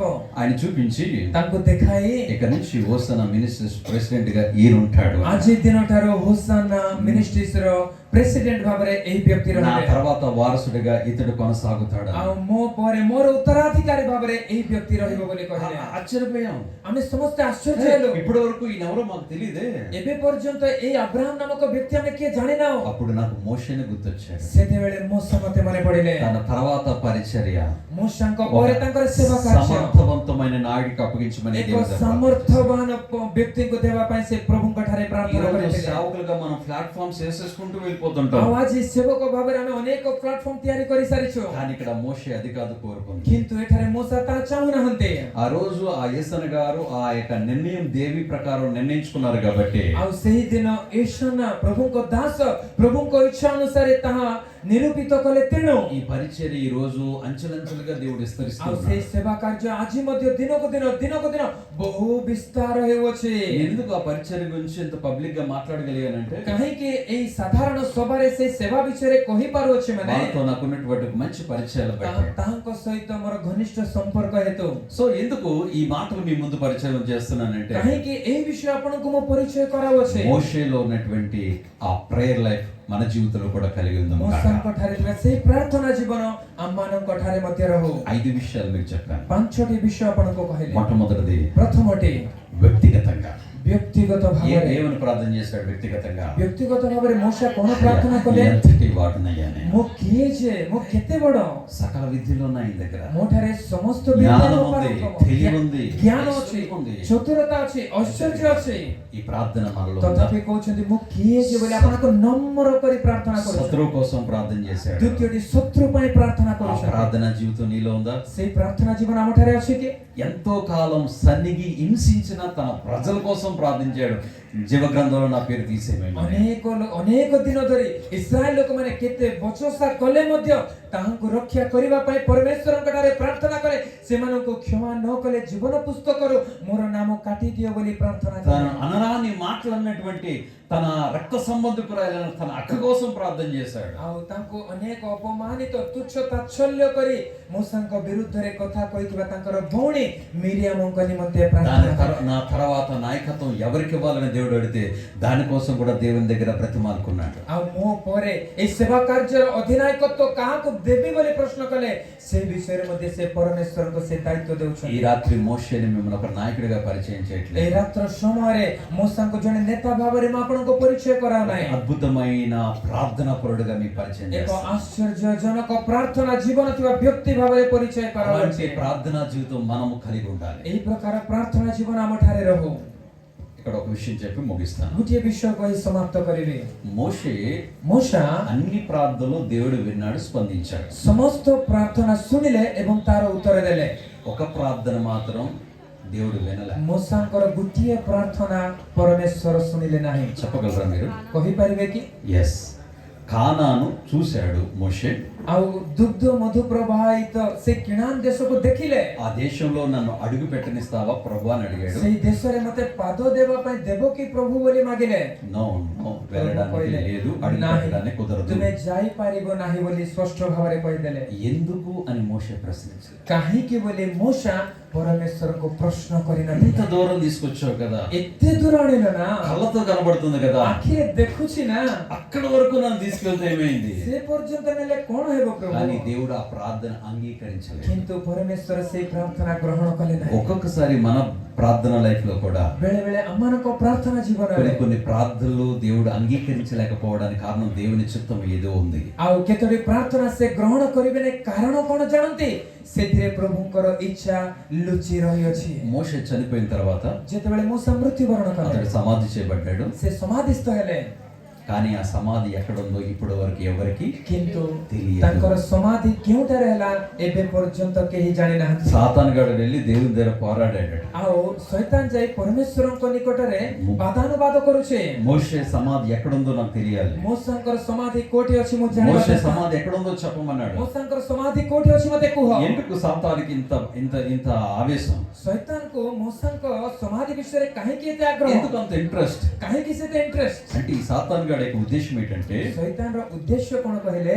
ఆ యొక్క సమాధి ఇశ్రాయేలు ప్రజలకు చూపించి ସେଇ ସମାଧିକୁ ଇସ୍ରାଏଲ ଲୋକମାନଙ୍କୁ ଦେଖାଇ మోషేను ఒక దేవుడిగా తయారు చేసి ମୂଷାଙ୍କୁ ଈଶ୍ୱର ତୁଲ୍ୟ ସେମାନଙ୍କୁ ଦେଖାଇ ఆ సమాధి ఒక విగ్రహంగా ప్రజల చేత పూజించాలనేది వాడి యొక్క దృష్టి. ଆଉ ସେଇ ସମାଧିକୁ ଏକ ପ୍ରତିମା ସଦୃଶ୍ୟ ସେମାନଙ୍କ ଦ୍ୱାରା ପୂଜା କରିବା ହିଁ ତାର ଲକ୍ଷ୍ୟ। ఎందుకంటే ఇశ్రాయేలు ప్రజలకు దేవుడి తర్వాత మోషే ఒక దేవుళ్ళు అంటాడు. ଆଉ ଇସ୍ରାଏଲ ଲୋକମାନଙ୍କ ପାଇଁ ପରମେଶ୍ୱରଙ୍କ ପରେ ମୂଷା ସେମାନଙ୍କ ପାଇଁ ପରମେଶ୍ୱର ତୁଲ୍ୟ। ధర్మశాస్త్రము తీసుకొచ్చింది మోషే ద్వారా, ధర్మశాస్త్రం ఇవ్వబడింది ଆଉ కాబట్టి ବ୍ୟବସ୍ଥା ଆଉ ମୂଷାଙ୍କ ଦ୍ୱାରା ଏମାନଙ୍କୁ ଦତ୍ତ ହେଲା। సో ఇశ్రాయేలు జాతి అంతా కూడా మోషేను అలాగో ఆరాధించేవారు. ଆଉ ଇସ୍ରାଏଲ ଲୋକମାନେ ସେଇ ପ୍ରକାରେ ମୂଷାଙ୍କୁ ଦେଖୁଥିଲେ, ଆଉ అందుకే- ସେଇ ପ୍ରକାରେ ମନେ అందుకే କରୁଥିଲେ। ఆ సాతాను కూడా ఆ సమాధి ఎక్కడుందో ఇప్పటికీ కూడా తెలియకుండా ତେଣୁ చేశాడు. ଶୈତାନ ଏବେ ପର୍ଯ୍ୟନ୍ତ ମୂଷାଙ୍କର ସମାଧି କେଉଁଠି ଅଛି ସେ ଜାଣି ପାରିଲା ఈ ନାହିଁ। వాక్యం వింటున్న మన జీవితంలో కూడా ଏଇ ବାକ୍ୟ ଶୁଣିଥିବା ଆମମାନଙ୍କ ఈ ଜୀବନରେ రాత్రి ఇక్కడ నుంచి ଏଇ ରାତ୍ର ଏଇ ସ୍ଥାନରୁ ఒక మంచి ప్రార్థన జీవితంతో మనం వెళ్దాం. ଏକ ଉତ୍ତମ ପ୍ରାର୍ଥନାର ଜୀବନ ସହିତ ଆମେ ଫେରିଯାଉ। ఎప్పుడు చూసినా ఒకటే ప్రార్థన, ସବୁବେଳେ ଗୋଟିଏ ପ୍ରାର୍ଥନା, ఆ ప్రార్థన కాదు. ସେଇ ପ୍ରାର୍ଥନା ନୁହେଁ। మోషే లాంటి ప్రార్థన అనుభవం మనం కలిగి ମୂଷାଙ୍କ ପରି ఉందాం. ପ୍ରାର୍ଥନା ଜୀବନ ଆମ ଠାରେ ରହୁ। అప్పుడు నీవు, నీ కుటుంబం, నీ పిల్లలు గొప్ప నాయకులుగా ఎదగలరు. ସେତେବେଳେ ଆମ୍ଭେ ଆମର ପରିବାର, ଆମର ସନ୍ତାନ ମାନେ ମହାନ ନେତା ଭାବରେ అద్భుతమైన అభిషేకాన్ని దేవుడు మీకు అనుగ్రహించును గాక. ଆଉ ଅଦ୍ଭୁତ ଜନକ ଆଶ୍ଚର୍ଯ୍ୟଜନକ ଅନୁଗ୍ରହ ପ୍ରଭୁ ଆପଣ ମାନଙ୍କୁ ପ୍ରଦାନ କରନ୍ତୁ। ఈ 3 రోజులు, ଏଇ 3 ଦିନ, ఈ 2 రోజులు ଏଇ 2 ଦିନରେ 3 ప్రసంగాలు మీ ముందు ఉంచాను. ଆଉ 3ଟି ପ୍ରସଙ୍ଗ ଆପଣଙ୍କ ସମ୍ମୁଖରେ ରଖିଲି। నేను కొంతమంది ఈ 3 ప్రసంగాలు 3 భక్తులు తీసుకొచ్చాను మీ ଏଇ దగ్గర. 3ଟି ପ୍ରସଙ୍ଗରେ 3 ଜଣ ଭକ୍ତଙ୍କୁ ପରିଚୟ କରାଇଲେ। మొదటి ప్రసంగంలో దావీదుని తీసుకొచ్చాను. ଆଉ ପ୍ରଥମ ପ୍ରସଙ୍ଗରେ ଭକ୍ତ ଦାଉଦଙ୍କୁ ପରିଚୟ କରାଇଲେ। రెండవ ప్రసంగంలో హానోకుని తీసుకొచ్చాను. ଦ୍ୱିତୀୟ ପ୍ରସଙ୍ଗରେ ହାନୋକଙ୍କୁ ପରିଚୟ କରାଇଲେ। మూడవ ప్రసంగంలో మోషేని తీసుకొచ్చాను. ତୃତୀୟ ପ୍ରସଙ୍ଗରେ ମୋଶଙ୍କୁ ପରିଚୟ କରାଇଲେ। సో ఇవి మీ హృదయాల్లో పెట్టుకొని మన జీవితాల ముందుకు ଏଇ కొనసాగుతుంది. 3ଟି ପ୍ରସଙ୍ଗ ଆମମାନଙ୍କ ହୃଦୟରେ ରଖି ଆମମାନଙ୍କ ଭକ୍ତି అలాంటి ଜୀବନ గొప్ప ଆଗକୁ ప్రార్థనా ବଢାଉ। జీవితం దేవుడు మనకు ଏଇ అనుగ్రహించును గాక. ପ୍ରକାର ବହୁମୂଲ୍ୟ ପ୍ରାର୍ଥନା ଜୀବନ ପ୍ରଭୁ ଆମମାନଙ୍କୁ ଅନୁଗ୍ରହ କରନ୍ତୁ। మరొకసారి నాకు ఈ సమయం ఇచ్చినటువంటి అనిల్ పాస్టర్ గారి ప్రత్యేకంగా వందనాలు ଆଉ తెలియజేస్తున్నాను. ଏଇ ସୁନ୍ଦର ସମୟ ମତେ ଦେଇଥିବାରୁ ପ୍ରିୟ ଦାସଙ୍କୁ ଧନ୍ୟବାଦ ఇక్కడ ଜଣାଉଛି। ఉన్నటువంటి సేవకులకు, వేదిక మీద ఉన్నటువంటి సేవకుల ప్రత్యేకంగా వందనాలు ଆଉ తెలియజేస్తున్నాను. ଏଠାରେ ଉପସ୍ଥିତ ସମସ୍ତ ଈଶ୍ୱରଙ୍କ ଦାସମାନଙ୍କୁ చిన్న ప్రార్థన చేసి సమయాన్ని ఇస్తాను. అందరూ తల వంచండి. ఒక తెలుగు పాట మీతో ఒక చరణం పాడి ఆ తదుపరి మనం ఈ సమయాన్ని ఇస్తాను. ଆଉ ଗୋଟିଏ ତେଲୁଗୁ ଗୀତ ପ୍ରିୟ ଦାସ ଗାଇବେ, ତାପରେ ଆମମାନେ ପ୍ରାର୍ଥନାର ସହିତ ସଭା ସାଙ୍ଗ హల్లెలూయా. କରିବା। యేసయ్యా నీకే స్తోత్రం. ఏం చేసావయ్యా నీకోసం ఈ బ్రతుకునిచ్చావని. వచ్చా పాట? రైట్, ఆ పాట పాడుకుందాం. అందులో ఒక మంచి అర్థం ఉంది. ఓకే, పాట పాడుకుంటూ దేవుని మనం కనపరుచుకుందాం. ఏం చేసావయ్యా నీకోసం ఈ బ్రతుకునిచ్చావని, ఏ మోసానయ్యా నీకోసం నీవు నన్ను చూచావని, ఏం చేశానయ్యా నీకోసం ఈ బ్రతుకునిచ్చావని, ఏ మోసానయ్యా నీకోసం నీవు నన్ను చూచావని, ఒక్కడినైనా ఒక ఆత్మనైనా రక్షించనా, నీకై వెలిగించనా. ఒక్కరినైనా, ఒక ఆత్మనైనా రక్షించనా, నీకై వెలిగించనా. ఏం చేశానయ్యా నీ కోసం ఈ బ్రతుకునిచ్చావని, ఏం మోసానయ్యా నీ కోసం నీవు నన్ను చూచావని. ఏం చేశానయ్యా నీ కోసం ఈ బ్రతుకునిచ్చావని, ఏం మోసానయ్యా నీ కోసం నీవు నన్ను చూచావని.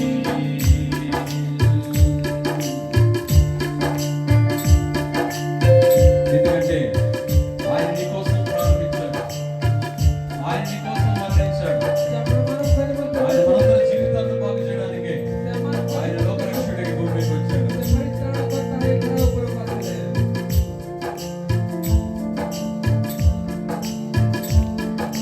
ప్రాణమిచ్చావయ్యా, బుద్ధినిచ్చావయ్యా, మాటలిచ్చావయ్యా, నాకు బ్రతుకు నేర్పావయ్యా.